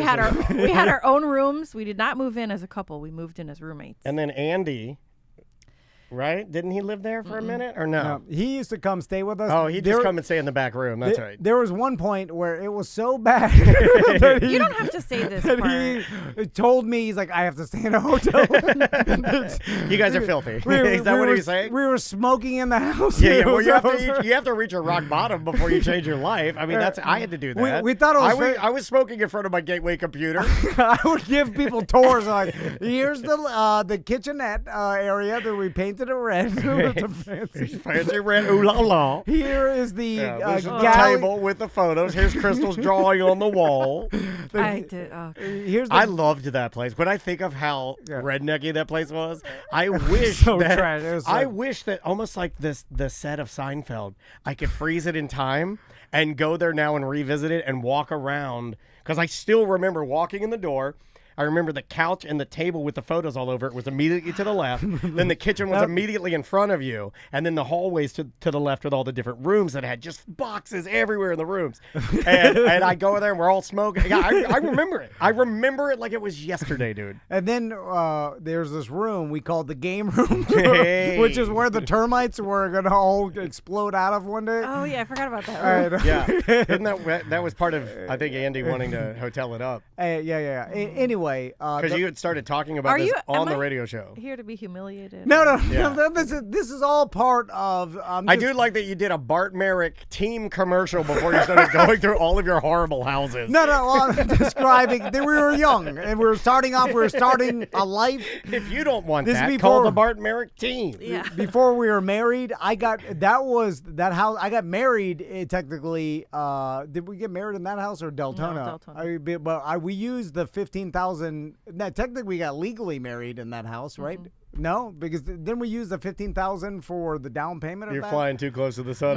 Or the ring. Maybe I used it for a wedding ring. Yeah, you took an advance on that money to buy me the engagement ring. Oh yeah. The money that Brett Bushy offered me to get legally married at a Predators game, which we did. I was in the bear suit. Crystal, then the Claw married us. You Do were you one of the feel like this gave you? weren't you in a suit standing next to me? I believe you're a part of this circus. As your little friend, I am obligated to always be an M-word in a suit at your side. Always. I think it's written in my contract. He calls me an M-word all the time. We're bringing it back. So this, I promise this all has a point here. Yeah.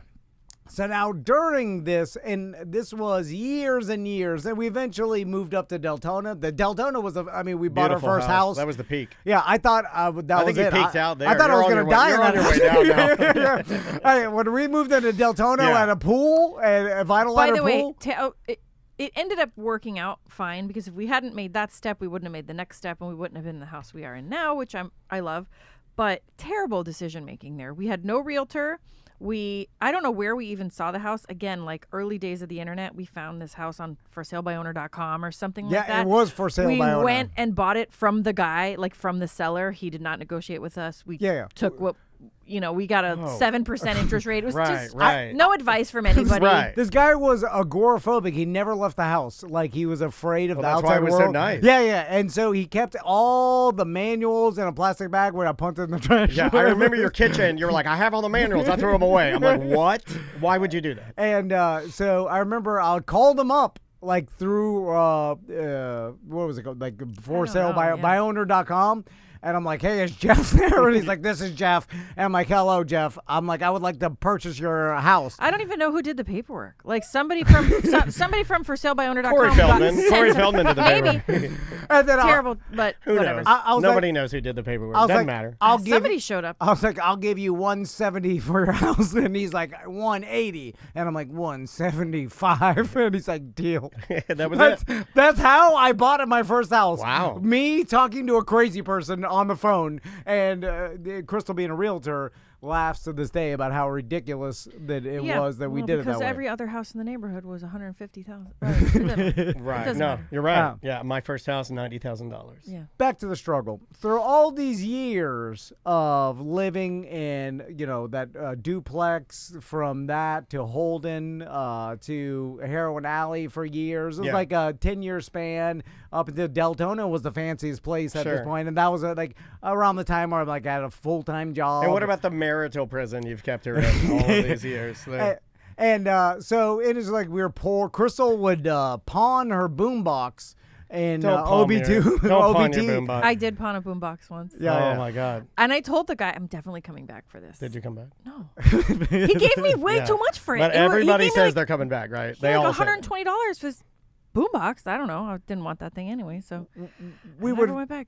Pretty trashy. Sorry about that. I'm so embarrassed. Come on. No. I didn't have any money. I needed the money to pay for something. I didn't know that story, and I think a little differently now. No way. That's okay. I understand. It was the only option. What are we talking? Magnavox? What are we talking? I don't know. Something, whatever. But did it have the bass boost? I didn't ever want to ask my dad for money because I don't know. I just didn't want to. So I found a way to make it work. Like sometimes the cell phone would get turned off. Sometimes I don't know, whatever. I couldn't have enough money to pay a bill. I also maybe wasn't overdraw $300, so we'd only get one overdraw fee. It's like you just do it once. It's borrowing from the bank. I don't know if that is an emotional type person thing, but I would run my bank account at Flagler College all the way out, and I wouldn't have any money for food because I didn't know how to speak. Like, I would go down to the record shop and I'd buy every new CD I wanted, and then all my friends would be eating, and they're like, "Where's your money?" And I'd be like, "I don't know how to manage money. I just bought everything I wanted." Like, so I just won't eat. I did not know how to manage my money. So I just wouldn't eat, but I would never ask my mom and dad for an advance or extra cash because it was something in me. Like, I just never did it. Never, ever. I wouldn't. Never did it. Now, let's just say, we're poor, we struggled, right? Yeah. But meanwhile, during this whole 10-year period, I would go to Crystal's family weddings and events, and I'd be in some sort of like go to a wedding. That's Pretty Woman. And there'd be it'd be in some sort of famous Miami mansion castle or whatever, and be looking around. You're talking about Vizcaya. Yeah, mansion castle. I can't remember the Casa name. Feliz or the one. What's that other one that you drive by in a boat? Yeah. And then I'm like, wait a minute, your family are acting members of a yacht club. Yeah. Like, they have a golf membership. Yeah. What do you mean they have another house? Crystal's family would have money, right? And then I would sit there, and then I would think to myself, I would like, do I tell Crystal's family how she's living? You gotta go like, help. She is living in squalor. Trying to kill me. She is living. Do you understand? Your daughter's living in squalor. Like, we are living. Your daughter has been lying to you. Like, we are living like poor people. Well, because you are poor people. I know. Right. That's the thing. Ask these people for money. Ask your dad for $10,000. We don't have to live like this. You gotta pay it back. Yeah, I can't. Pay it back. No, that's how rich people do it. I don't. Like, that is one thing I don't believe in. If you are a dad, like when Maisie fails and starts asking me for money, not going to, but when she does, when Maisie fails and starts begging me for money, and I give it, there is no paying that back. That is a gift. That is gifted to my loving daughter. There's no paying that back. There may be that my dad would have looked at it that way as well, but that's not the way that I looked at it. Right. I didn't want to ask for money because I'm the one who chose to leave home. Maybe there's like a shame, or like I couldn't do it by myself and I need help. And how many times, then you open the door to ask for money. Then how many times are you going to do it? Now the door has been opened. And depends now I on how gotta much call money him I'm again getting. in 2 months. If I'm getting a lot of money, I'm going to start making this my career. What if I just needed $100? he would obviously have given it to me, but then would it have been easier for me to ask for $100 next time? And then now I'm in the hole. Now I owe 200. And he's three months later, he's gonna be like, how many times you We gonna ask? needed thousands. We were cockroaches ate our ketchup. Do you understand? We had ticks in our house at one point. That was because they cut the woods down for a new development. Let's dissect the phrase "cockroaches ate our ketchup." God. What happened? We had a bag of ketchup packets. Oh, you were saving them. That was your nourishment for the week. And one day I went to get some ketchup, and I was like, "This is light, and it's all empty." And I opened the bag. I'm like, "What? All these ketchup packets are empty." And then I looked at a tiny. The cockroaches ate all the ketchup. Cockroaches. And then I'm like, They were in that cabinet that we never opened. Yeah, they were. And then I There was like a cabinet we never opened. Anyway, we lived and shut, horrible, horrible. Come on, and then meanwhile, tone it down a little bit. I'm Jeez. going, and then I'm at the Embarrassing. yacht club with a birthday party, and I'm like, "You gotta save us." Your daughter's living like a Help. goddamn peasant. They're eating the ketchup. So back to okay. I got more. So now the whole time, this is it happened a long time ago, right? When I come to terms with it. This is so funny. And how I came to terms with it is I convinced myself. I wish we could buy that house and turn it into an Airbnb. I was like, you know what? I'm like, I've got a lot of respect for Crystal Van, my wife, who I love, because she never asked for a penny. The whole time she was her family. She could ask her money for her family. They probably would have gave it to her. Thousands of, you know, be like, hey, I can't pay my rent. There were so many times we borrowed from the Browns and they would borrow from us and we just get by, struggle. And you never asked to borrow from me. Oh, at the radio station? I didn't give any money. Well, I think back then you guys were still in early stages of your friendship relationship. Yeah, I believe so. Because that was like 03, 04. Yeah, that's you true. know. I would have given you money though. I would have given it to you. Well, goddamn! And I had a lot. I wanted to ask. I mean, we were syndicated. I mean, I had a big salary. I saw it. Oh yeah, I bought a BMW. I'm driving around. I wanted for. I had love to deliver the checks. Yeah. I love asking for money. Anyway, so I had all this. I was like, you know what? And then I was like, that struggle we went through made us the people we are today. And that's what I told. There's something to that. Yeah. And that's what I told myself. I was like, I'm stronger for it. Then she could have asked for a bailout and got the. You're not really complainers. Either, but she didn't. She found a way through it, and it made her a better person, right? But then now we're all in our 40s, right? And I'm seeing the same. I see other people that didn't necessarily have to struggle as much. Yeah. And they're basically the same as I am. Yeah, they're fine. Yeah, it's exactly the same. Nothing changed. They're the exact same. I see them over their house drinking beer. I'm like, you and me at the same thing. I didn't have to do this. I didn't have to go through this whole struggle. You're just as good as I am right now. You got the same ass. You're just as good of a person. Exactly the same. Exactly the same. Nothing. The struggle didn't do nothing. Yeah, what do you think? Well, I don't know. The roaches ate my ketchup for nothing. Well, I never had to go through it.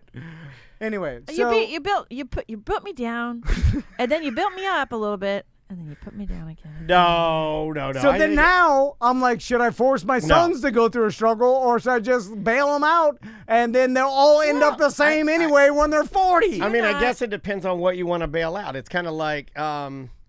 It's kind of like our current sitting president. He pardoned his son, and he said to everybody he wasn't going to do it. And I'm not getting political. I'm just like, or LeBron playing with Bronny. It's like I feel like all of us that have kids know what it's like to think about that. And like, I don't necessarily want to force Maisie to do stuff she doesn't want to do. Like, but at the end of the day, you're just like, I'll just So far, we are not forcing them to do things they don't want to do. Okay. You especially. Yeah. Well, I'm hard. So do you think it would change if you did? Because if you haven't tried, TC said that if you haven't tried, he would let Tommy quit karate as long as he ran with him on those nights twice a week, and he has yet. No, we did it once. We did it once. Oh no, that doesn't count. Okay, you did do it once. Yeah, and I'm doing it tomorrow too. I told myself. Yeah, you got to hold him to that. Yeah, that is true. Yeah. But because he's a super genius. If he was able to wrangle out of the karate, but then also wrangle out of the welch on the bet, I mean, that guy's a super genius. He didn't wrangle out of it. It just never got. It's like never. Yeah, but then I forget because then I'm like, oh god, there's not enough time. I have to get changed again. I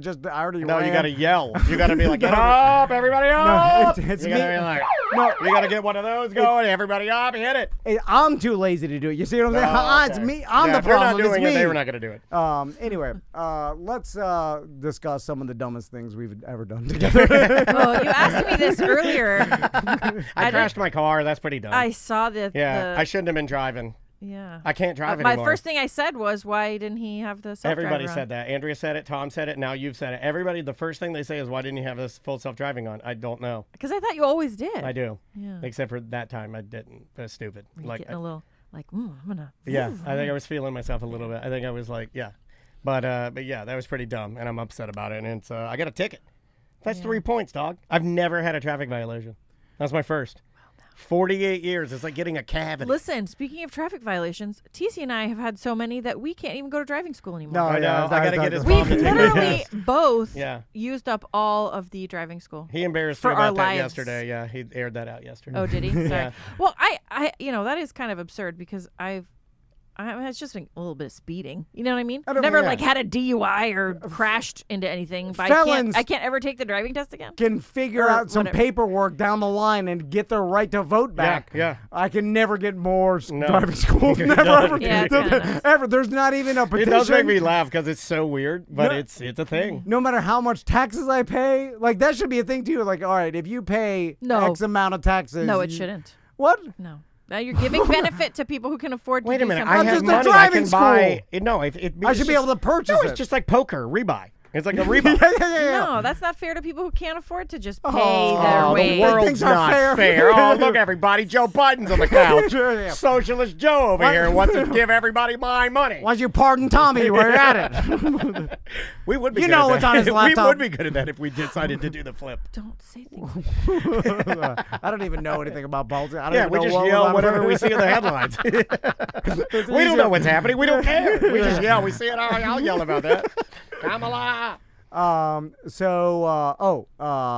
what was that one? You wanted to talk Most about the embarrassing. dumbest things we've ever done? Oh, Yeah, dumbest. But do you have a list? Because I couldn't come up with one thing. Well, I was going to mention that a lot of people haven't done.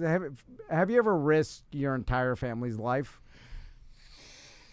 Maybe when he's self-driving. Maybe. I'm yeah. just kidding. No. You could put that in there. Yeah, Well- I do it all the time with him. Now that is, I'm talking about like knowing that this is a risk you shouldn't have taken. No, All right. I don't. I'm not really And known neither for. have you. Not really No. known for my risking. Well, I've got a list. It's got a risk list. One is I went and purchased a boat from one of our listeners, the current boat I have. Yeah. Okay. And I've never trailered a boat that big. Yeah. He's a big boy. I pick it up from Falconer's house. The trailer's rusty. I mean, he told me, he's like, I greased the bearings, and then he showed me, but I don't really know. So I'm like, all right, yeah. And so that But was hey, in Naples. as long as you got the internet, right? yeah. And I was blinded by the boat. and then You drove it into a ditch in the driveway. Yeah. Well, that was the. almost into a ditch. That was to test it. Oh, my That was the ditch testing. It almost did fall off the Yeah. entire trailer into his ditch. What would you have done? What would you have Just done? unhook and drive away. Yeah. Is that what you did? Cancel No, the no, check. Just leave it there. It was a money order. Oh, gosh. He didn't trust me.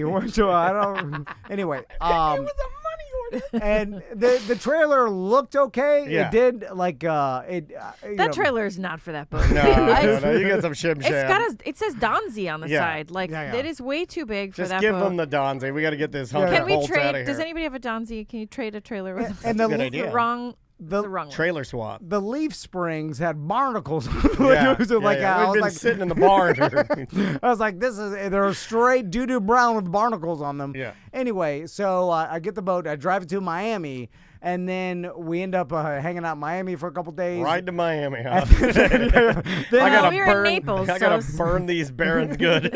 and then we drive it from Miami in the middle of the night up the turnpike to Orlando. All right. Holy gas. Okay, 70, 75, and the turnpike. And I remember driving it, and right around, like, let's say Fort Pierce, I remember thinking to myself, as my family's, Max and Tommy sleeping in the back, Crystal's Googling what my truck could tow, like what the tow capacity is. This thing's driving weird. Look up the tow capacity of a 2019 How much does this thing weigh? Silverado XLT. Yeah. We did that 3 days after I bought it. Yeah, We yeah. were just seeing if I could even tow it. Meanwhile, your transmission is just straight rotten. Screaming. And he forgot to put the tow haul button on. And I'm driving at 70 miles an hour, middle of the night, from Cranking it. Miami to back to Orlando. Eastbound and down, loaded up and trucking. In a rusty trailer. Is this when we got back and the bearing was red hot? That was later. That was a different time. But the point being, easily some catastrophe could have happened. The boat, the trailer explodes. The boat falls off, causes me to do that whipping motion, and then This sounds like the kind of things I think about on a daily basis when I'm worrying. Yeah. Well, I have a lot of those, like but sinkholes it's lately. okay. This is not a sinkhole. This is me driving something that I have no business. You can control this. You just distance yourself from him, and you're good. It's like you can't protect yourself from a sinkhole. It was fine. But the exhilaration of knowing I'm in control of my entire family's life, the thing that I love the most, and I'm taking this chance is. But what is your percentage? I don't think that you were thinking about that. Is it 60? Is it like it's got to be a 60% chance of danger? Like, what is your 13% that everybody dies? And then you don't, and then you'll go. And then less, way less than that. Like let's say maybe 20% that the wheels fall off or just strain. So you'll run it on 20. Yeah. If you get and a 20, nothing's gonna you'll happen. run it. All right. That's you fair. were not thinking about any of that. You were aloof, daydreaming, driving the thing into a ditch, forgot to look back before you made the left, I mean, we're a lot alike. That's exactly what I did this weekend. I think later you think about it and you're like, oh, that was probably a little dangerous, but it was fine. We tow that boat all the time with the same truck. You know what I just thought of? What's that? That back to what I could have done instead of doing it the hard way. I should have just got a job with Crystal's dad selling insurance. I told Andrea to do that with her dad and take over the insurance company and make it your own. And grow we it. could be making a lot of money. Yeah. No, Especially I see. Yeah, but then you guys would have not to have running your own thing. You'd have to have personal detail because insurance people. No, I could never work with my family. No, I never. No. You can still do it. So then I started thinking. You could do it, or you could do it on the side. I've been to enough insurance conventions and talked to enough insurance people. That you know how to dance to Lady A. I don't know, what are they doing here? Like they're just talking ass and drinking. I know how to do that. Who is that, Zach Bryan? I know how to smoke a cigar and dance to that. My favorite thing is talking ass and getting drunk, and that's insurance business. I would argue that you're really good at that. Yeah. So then I started thinking, I was like, well, can I just do it now? Can me and you sell insurance? Oh, absolutely. What are they even doing? Mediocre insurance. When Tom and I go, when we go on sales calls, and you've said this before, I am Michael Scott versus Tim Meadows. Which one is Tim Meadows? The black guy. Do you remember the episode where they go to Chili's? Oh, yes. I'm that character, because I may not know anything about the business. Is he? Well, who's Jan in that scenario? You're Jan. No, you're sealing the deal. We're a combo, Michael Scott. You're the business side. I'm the I'm like the jokes. but I'm Jan, thinking that and then I've seen this happen before where Daniel starts telling jokes. You're like, shut up. No, and then the people are into it. Then they like it. But they like the joke. They like it. Then I'm like, oh, and then I start talking business. They're like, oh God. They don't want that. They're like, oh, they're like, I like the little funny guy. Let's talk to the M word. He's talking about his favorite porn sites. And my favorite porn site now, Black Valley Girls. Oh my God, so good. So look it up. But okay. I don't want to look it up. It's really good. Hold on. Let's analyze when someone says, like, I'm getting you the best rate in insurance. They're just filling out a form, right? On the internet. So. Well, Blanchard isn't doing that. There's our handmade. Well, I'm not talking about our sponsors. Right. There's our handmade. Careful. No, but what are they doing? You have no idea. And that's okay that you don't know, TC. It's okay to not know what they're doing. Yeah, just filling out a form. Their job. And then it goes through and tells you, can't go. Well, wait a minute. And then it tells you don't. What do you do for our clients? They probably go, well, what is he doing? Just filling out a No, form. no, we don't have an form. It's all paper. So you're saying that our lack of a form is actually more bespoke. Because I'm giving them. It's more like a boutique. It's like I'm literally giving to you off the dome. Yeah, everything's different. Off the rip. Yeah, everything's different. It's like, but when you're finding the best I'm rates. improving your rate right now. And then it's all relationship. Well, certain agents like write business with certain insurance carriers, and they don't all have the same deal. Like one insurance agent might be able to get you a better rate than another agent. I see it all the time in my job when we refer our buyers to some insurance agents, and we tell them always, like, shop it out, because every single agent is not going to be the same. It's the knowledge that our guys have. Like, for instance, in the chat room's like goofing on us now because of Blanchard. But yeah, what Jamie and her guys, the B-boys, offer is that they know so much about it. It's just like Bart Merrick team type stuff. It's like you and Bart have been doing it successfully for so long that they're not like there's no question you really haven't had. So you're going to have the knowledge. Yeah. That's where. Well, I mean, for our car insurance, for example, we've been paying like $330 a month for, I don't know, for years. And then one of our friends in Miami was like, why is my insurance so much? It's $180 a month. And I thought, that's crazy that you're paying so much less than we are, and you're in Miami. You know, like insurance Miami is should be notoriously the most. higher. Yeah, I thought it was. Yeah, so they should not even actually give insurance in Miami. It's I all a called scam. Blanchard, yeah, I called Blanchard, and they got us a better deal. But why was I paying that much more for so long? I don't. You just put it in a form. Doesn't the internet not how it works. standardize Yeah, I don't everything? think it does. Not How it the works. hell does it work? No, because nobody has it's not like there's this, like, ask around to people that even have similar homes or cars. It's not like their rate's going to be it's going to be different than yours, right? Mm-hmm. It's all different. But why? That is a good question. That is a Why? good I want question. to know the inside of what the hell is going on Well, here. you're in luck. Jamie and the B-boys will be coming in. I think first of the year they're coming in. But don't talk It's to an them like industry this, secret. okay? Because that's What? like, you know, be yelling at them and I'm not yelling. I'm insulting just- them and telling them What all you is do is it? put it in What a is form. it? It doesn't make any sense. Do either of the boys have the Curioso gene that he has of? No, I don't believe so. Do they get stuck on a thing and they're like, what is it? Like no, and he that didn't. obsession? He didn't used to have that. So Yeah. I don't know what. I don't know when that started. You know, I think this business broke our brains. I've thought about it, like when you guys were on the Monsters and then transitioning to here, and you guys were doing both the shows at the same time. You had like, and still to this day, you have to constantly be thinking of like the next thing to say. Yeah. So I think that led him to have that like curiosity or argumentative style, you know, like I say the opposite so that we can have something going It'll back keep and it forth. going, yeah. Well, because yeah. if I just say, yes, I Yeah. agree, then the I conversation ends. I love doing that. Second ridiculous thing. I like that. And we've mentioned this before, but when Crystal lived on Holden OBT, she had a decal on the back of her truck. Oh, TC, no. Oh, what did it say? No. Cowboy butts drive me nuts. Hey, I'm going to draw the line. Please. What did it say? Southern pride. Heritage, not hate. It was heritage, not hate. No, it Please. wasn't that. No. Please. Okay, Oh my God! This is the first ever. Please. Hold on, We've listen, never I think had. it's worse This is than the- it is. It's not we even have that bad. never had this on the show. We've never had. I a please, said it on the please. show. The You know chat what? room knows. You know what? You're a Just- monster. No, it's stupid. It's just a Cowboy stupid butts little drive thing. me nuts. Yeah, something. It was similar to cowboy nuts.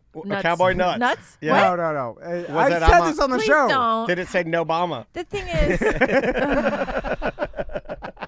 no. No, it wasn't political. Did it say Joe in the hoe? That's a racy one. I've never heard that one before. Yeah, there was one. I used to see him. I thought if my dad was alive, he would have been like tried to have one of those. I have to scrape it off his car in the middle of the night. Like, Dad, you can't ride that.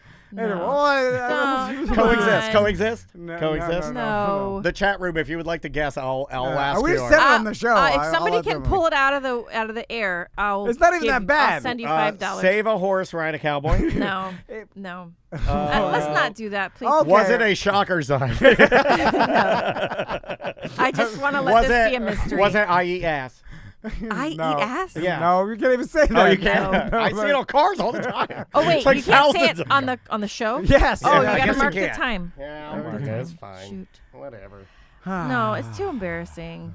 The thing is, like, Oh man, when I you're don't even know what it is yet. when you're young and We got a lot. Honk if you're gay. The South will rise wasn't again. any- no. Homo says what? it wasn't even that bad.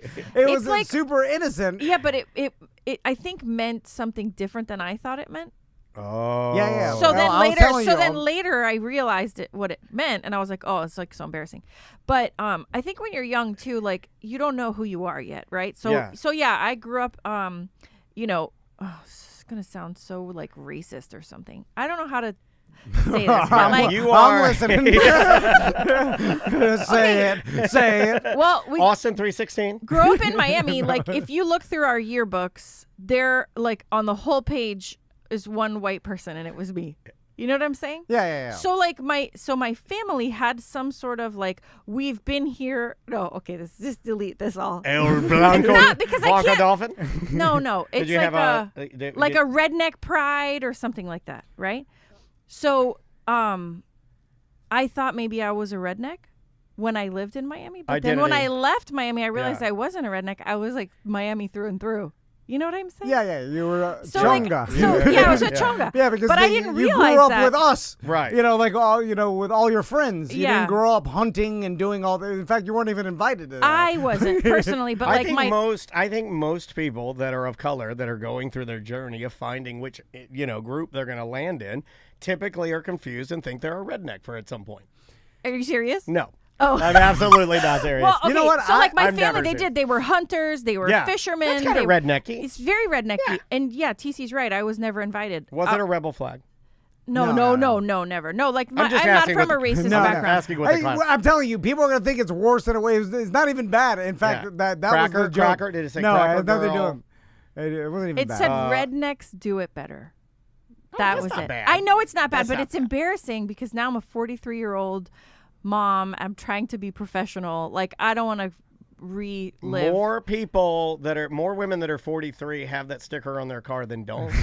No, I think. Well, so right? There are a lot of women that have that sticker on their car. I thought when I bought it, it just meant like we're better at. I don't things, know what. We're better but things I didn't than the realize minorities it meant like. Meanwhile, you're a vegan with black lipstick. I know. So you're confused. Speaking with a Miami accent, hoop earrings. Yeah. My boyfriend. I was like the lookout for the graffiti. Yeah. You know. I like that. So, but you don't know who you are, and so I think like you go on this path of trying to figure out. You try different things or whatever, and I landed on still not knowing exactly what to do. Yeah, I don't think I know what I am either. Yeah, but you have a style. What is it? It's like, I don't know, old man that dresses too young, pretty much, or old man doesn't care anymore. I don't know. Yeah, well, I don't pick that up. I stopped getting haircuts. I want to grow my hair and my beard out as long as humanly possible. Don't do that. I want to do that. That's when people go crazy. Yeah, I want to go crazy. Anyway, the sticker I think was probably a bad sticker to have on Holden and OBT. Yeah. Rio Grande. My address was 4444 Rio Grande Avenue if you want to look it up. And I pointed that out. I'm like, these people are going to they're not gonna like think that this is some sort of. But you didn't want to scrape it off. I did eventually scrape it off. Did you? Yeah. Did it make you sad? No, I was glad to get rid of it, but I got teased for having a reggae sticker on my Bronco 2 when I was in high school. Like I got like bullied for like they were like, you don't like reggae, get that. Like so it made me really affected. Yeah. Get that reggae, and then I just scraped it off because I didn't want the hassle anymore. I didn't want to be bullied anymore, so I scraped it off. It's like a green, yellow, and red surf sticker. Yeah. You know, when you're young, you just you're trying to figure yourself out. Yeah, you put stickers on everything. You put a body glove sticker. You're on poor it. for a while. The cockroaches eat your ketchup. You get a stupid sticker on That's your what car. you do. But then you grow up. That's true. I stand by everything I did when I was young. Yeah. I know. I know you've always felt that way, and you stand by anything you've ever said on the air. And I don't know how you do that. I don't even remember everything I've done, so there's no way I could stand behind everything. No way. You know? There's video I'm hiding of what I've done. from anything. And the only way for me to live with myself is to tell myself that if my sons see this one day, I'm going to be like, this is what young, dumb kids do. Anthony Hopkins is like that. I think there's a good quote you can Google on YouTube of him, and he's talking about that, and they're asking him, do you have any regrets? And he's like, regrets? No.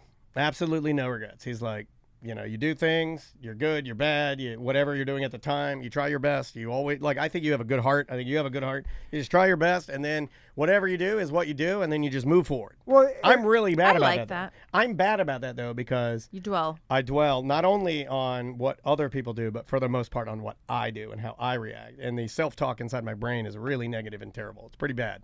Pretty bad up there. it's all about, in my opinion, intentions. And if your intentions weren't bad by what you were doing, that doesn't excuse certain behaviors, obviously. But I look at it like, what was my intention?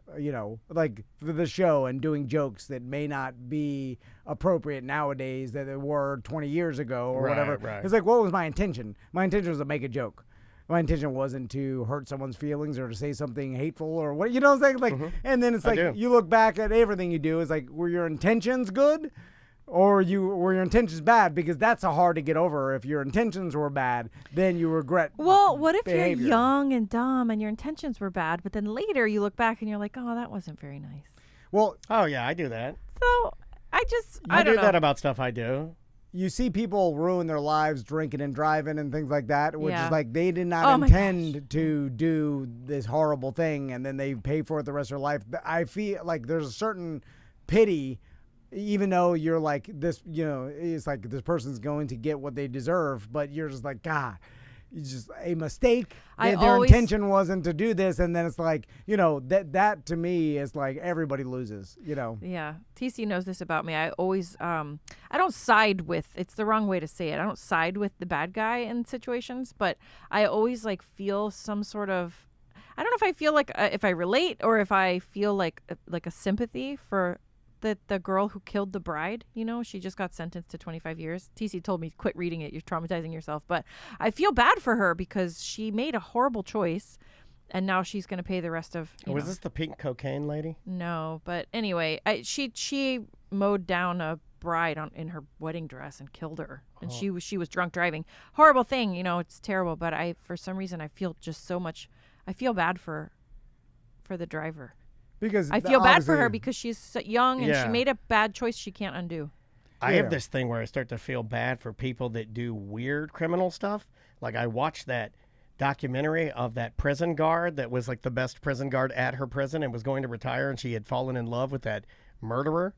Oh, and then they like ran away together? Yeah, and then they ran away together, and eventually like she ends up dead, right? Like it's like the shocker. prison guard?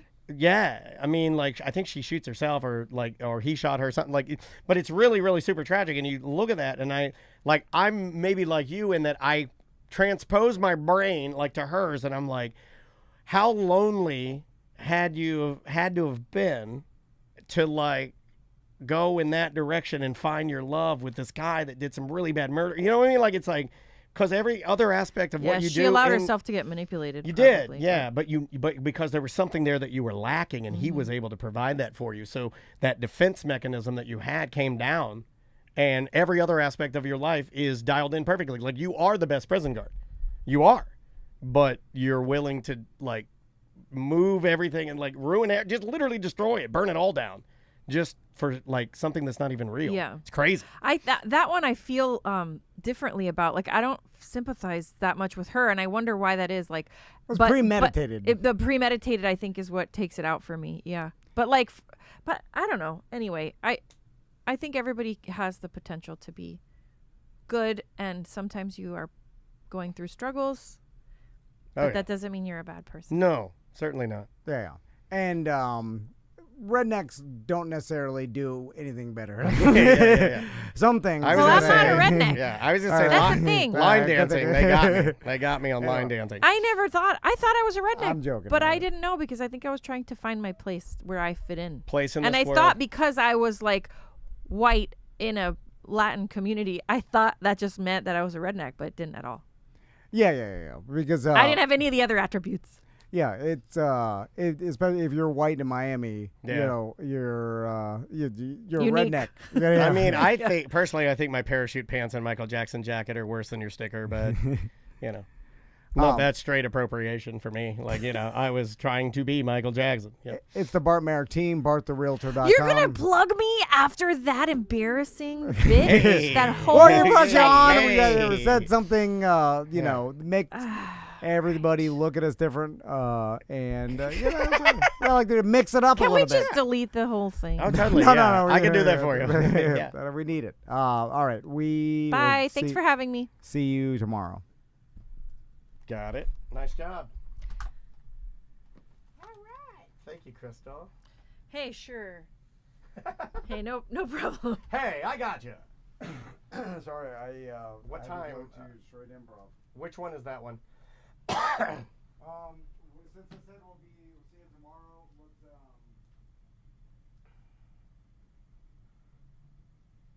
put it for 1-2. Cool. Excuse me. Bye, Daniel. See you later. See ya, Crystal. Thanks so much. Tell the boys we said hey, hey. All right, gotcha.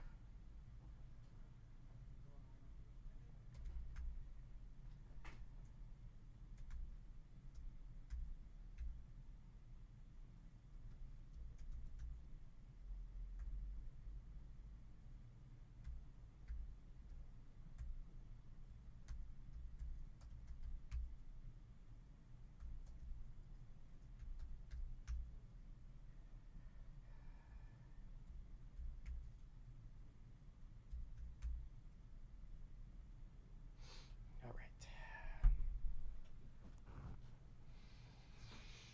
I think we got one more segment to do, and that should be it for the day. I think.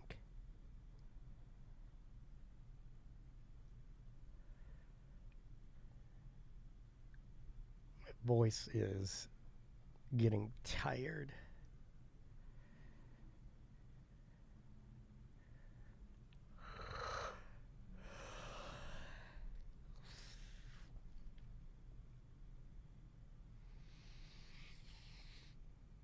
Yeah, Ghost, I feel ya. We're just trying to, get in front of all these shows for the holidays where, it really is difficult to do all of this. And I know most people absolutely appreciate the shit out of it, but I also know most people don't understand the amount of extra work it takes. And it is a lot of like that thing, like Tom wrote all that down, and that was just straight improv between him, Truly, and Crystal. Like, he's running that, and I'm just kind of running the equipment and doing my normal improv type of shit. So he won't normally tell me much about that. That's why I think he was, just to give you the behind the scenes, I think he was kind of apologizing to Crystal for throwing her into like an improv type of segment. But she's more than capable of fucking doing it. She's very good at it. Both of our wives are extremely good at it. I think just for as long as they've been with us. Clarkson, we hope that you are having a good day as well.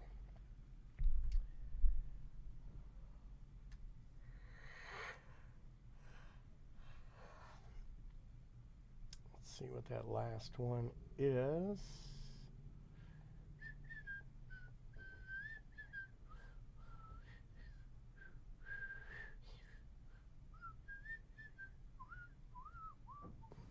Okay.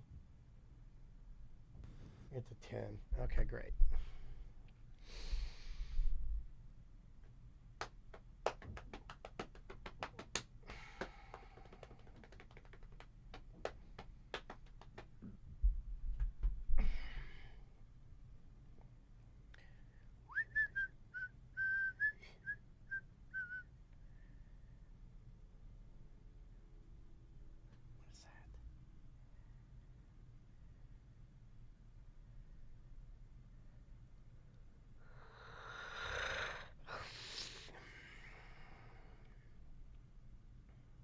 Oh, right on. Well, good luck with your Achilles reconstruction. I'm going to have to do something about my hips. I know you guys are tired of hearing me talk about it, but I got to do something. Oh, sorry, dude. Didn't mean to scare you. Oh, my allergies are bad.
We just got the 10.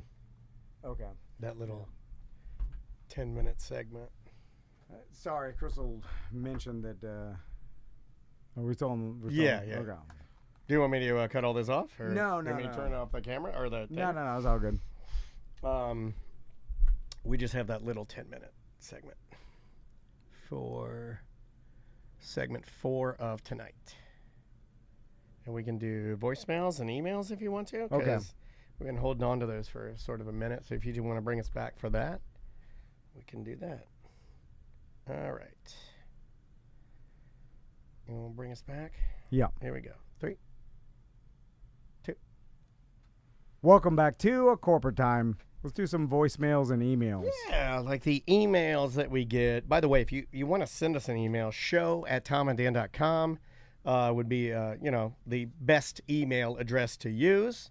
I want to make sure that this one is able to be read on the air.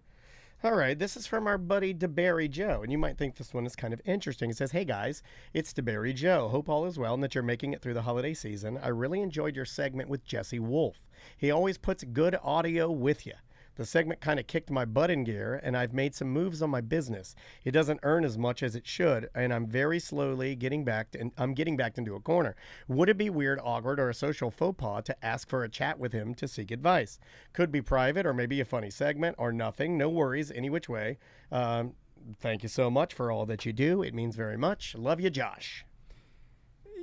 So Jesse is a consultant for companies, so he gets paid by companies to come in and consult them. Yeah. So that's what he does for a living. You could ask him. He could just, all he could say is no, I would say. Yeah, but that's awkward to ask someone for do something for free. I understand, but I would say take awkward out of it, because I think you almost have to take awkward out of it to, in some scenarios, to knock the door down. Because if you're always going with what's awkward or not doing what's awkward, then, I mean, you might be shooting yourself in the foot. Yeah, Why not just ask him? And what if he says, no, I get paid for it? He's not going to be mean to you. Yeah. He's just going to say, no, I get paid to do that. If you're interested, I can give you, like, what if he said, I'll give you a cut rate? Well, now DeBerry Joe can't afford the value of what Jesse's going to give him. I mean, I don't think we can. But I know. But my point is, like, what is the harm in asking? You said the magic word where you were like, well, that's going to be awkward. Doesn't have to be. You don't know that. Well, it's kind of like asking Dave Coulier if you could open for him. Right. And then he has to tell you no. And then he gets cancer. All his hair falls out. Yeah. And that's a reference. Ross McCoy gave Dave Coulier cancer. That's all I'm saying. From asking you him really to turned open that for around him. and got me. I like that. But I'm just saying, it's kind of like when I wrote the letter to the mayor and said, hey, we want Tom and Dan Day. I mean, it's a shot in the dark. I mean, but why not? What's the worst that could happen? He's just going to say no. I don't think Jesse Wolf is the type of guy to get insulted and say, like, how dare you? No, he's not going to say that. He's just going to be like, I'm super busy. I can't, take time to. I'm speaking for him. You are. That's all I'm saying. Whenever we get into these where you and I disagree on something, it's usually because I'm not even saying you're wrong. I'm just saying no one knows. So I would say it's worth the shot, maybe, because, at the very least, he's just going to say, well. Well, what's your question, DeBerry Joe? I can answer. That's what I wanted to hear. I'll tell you the same thing. I know what Jesse's going to say. I went to Jesse one time for the same thing. I'll tell you then. Okay, great. I went to Jesse because this guy knows business. I need to ask him what we need to do for our business.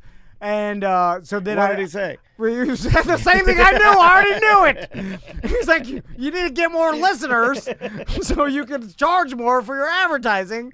And I was like, well, that's it. I knew that already. I need something that's easy that I just haven't thought of, that I could just go in and flip the switch and be rich. I really didn't think you were going to tell him not to reach out to Jesse. I really thought you were going to jump in and be like, I got this. But you waited a lot longer than I'm normally used to jump in. Change my ways. Don't, dude. I like you the way you are. Yeah. This one is from SJ. Hey, DeBerry Joe, we're both very proud of you. And if that's something that you want to do in the next year, I think that's very cool. If you can be inspired by Jesse Wolf to make your lawn care business bigger and better and more efficient, so you have to work less and make more money. I mean, Tom is upset. Wouldn't you agree with that? That's your true obsession.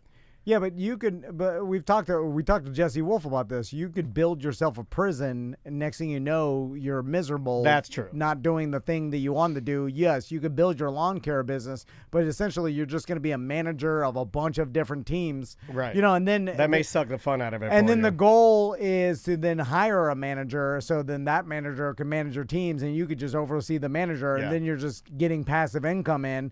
And like, there's gigantic lawn care companies that are, but essentially that job of CEO of a lawn care company is not your current job. Right. So you may not want that. Right. So you Careful. Realize what you're trying to get. You may want the money and some of the other freedoms of being the CEO, but that job is a totally different job. It's not, that's good advice, I think. Look at what you want to build and then picture yourself doing that job, and be careful, because you can get into a scenario, because it's not easy to unbuild it or, basically go back to from where you started, because it's too far gone. Right. Once you have multiple employees, they're all looking at you to make a living. They're invested. So you can't just take off when you're like, I'm going to go back to just cutting lawns. Like, you have built this whole company. People's livelihoods. You can't unravel it. No. Yeah. Like, and I've seen people do that before, where they're just like up and move on. You know why that sucks? Because that is a choice. You're affecting other people's lives. And you were talking about that earlier this morning. You got to live with that. It is on the table. Yeah. That was the worst part for me with this company, is having people work full time for us, knowing that, hey, if this fails, you screw up, we all, this person, that's a lot of weird pressure, lose their job. That's their livelihood. They depend on that, and it's like, that's on you now. So anyway, that's chat room with breaking news. The bikini car wash Baywash is reopening on Aloma. Really? If you want to, we might have to make an emergency ride down there. I wonder who bought it. I don't know, but I'd love to interview them. Somebody also bought my dad's favorite restaurant over the weekend, Down the Hatch. Yeah. In Ponce Inlet. Are they going to open it? I think they are, yeah. With the same, branding and I don't know yet, but I think the new owner is keeping it a seafood spot, so hopefully so. Let's try this one right here. This is from an out-of-state BDM. This BDM Sally in New Jersey. She says, I would have left a voicemail, but I don't like to hear my own voice. I was out shopping today, holding a cheese advent calendar, and wondered, what do Tom and Dan think of novelty advent calendars? I see 24 days of socks, advent calendars for dogs. One has Legos. I guess that's pretty cool. So advent calendars, do you like them? If you do you like the weirdo ones, or are they too much? Happy holidays, Sally. I'm a fan. We got 1, 2, 3, 4 advent calendars in the Dennis household. You have 4? We have 4. I have a miniature NFL player Funko Pop advent calendar that every day we get a new miniature NFL football player. Okay. Today we got. So do you open them and you're like, Maisie opens them. I don't. Okay. I don't care about anything. Okay. Today we got Patrick Mahomes. All right. It was a good day. Today we got Patrick Mahomes. Pretty good. Yesterday we got. Does she like it? She does. Yeah. She likes to try and read who the player is and then have me explain what that player's position would be, because it's all different, tight ends and receivers, and it's all across the NFL. Then we have a cheese advent calendar from Aldi, I believe. Aldi. I always say Aldi. Okay. Aldi. And then we have Maisie has a hot sauce advent calendar that she loves. Each day is a different hot sauce? Tiny bottle of different hot sauce. Today she got extreme heat. And she's like, what's that? I go, I think it's just super spicy. Yeah. Then did she use them and then she has for dinner? She had a little green one. Yeah, for dinner. She had a little chipotle. We had a peach Tabasco, all. And then Andrea, this is the real sickening one. The last advent calendar we have, Andrea went out and bought little miniature skincare products for Maisie that Maisie likes, and then she put them in 24 little individual cloth bags and tied a tiny little ribbon on the top of it, and then hung it from a string, in the house. Oh, she made her own? It's like a homemade skincare obsessed young girl advent calendar. So she's spending the whole morning opening advent calendars. Well, it's like 4 items. It's quick. Yeah. It's quick. It's like during cereal or something. She'll be getting some cereal or making an egg. Yeah. And then she'll come over and open up all the advent calendars. But Okay, yeah. So she you're likes them. advent crazy. Yeah, she likes them. I don't really have a dog in the fight. You take it or leave it. I like the little Funkos. They're cool. We used to get the free ones from Holobox Those every are time they good. came in, and it was just chocolate, right? Yeah, I like the chocolate ones. So then this year, Crystal's like, I'm gonna buy them one-piece advent calendars that's from that dope. show or whatever, and they hate them Oh, because man. there was one candy one time, but every thing is like a different little cheap Chinese garbage that has like one-piece memorabilia stamped built on into it. Yeah, And yeah. then it's like like a one-piece top, a one-piece rubber ball. No, well, no, more than that is like they're actually like they were kind of expensive, I think, and they're like all things to the show. Like one is like a little piece of candy that the guy stretches with, and like what, but like one was a one-piece socks, and then they did. All right, yeah, I got you. And every time they open it, disappointed. Oh, They're like, they want the candy. All right, and here it is. Yeah, I'm looking at it They now. want the chocolate. Yeah, Cine Replica's one-piece advent calendar with 24 unique gifts, including a poster puzzle, Nami-inspired highlighter, and a Zorro pen. See, I'm. Is this it right here? I'm disgusted by all of it. Is it got the two girls with the big boobies on the front like that? No, it doesn't have the boobies. Dude, that's awesome. You need to get that one. No, it's. Is it like that one? Yeah, that's it. Okay, gotcha. That's it.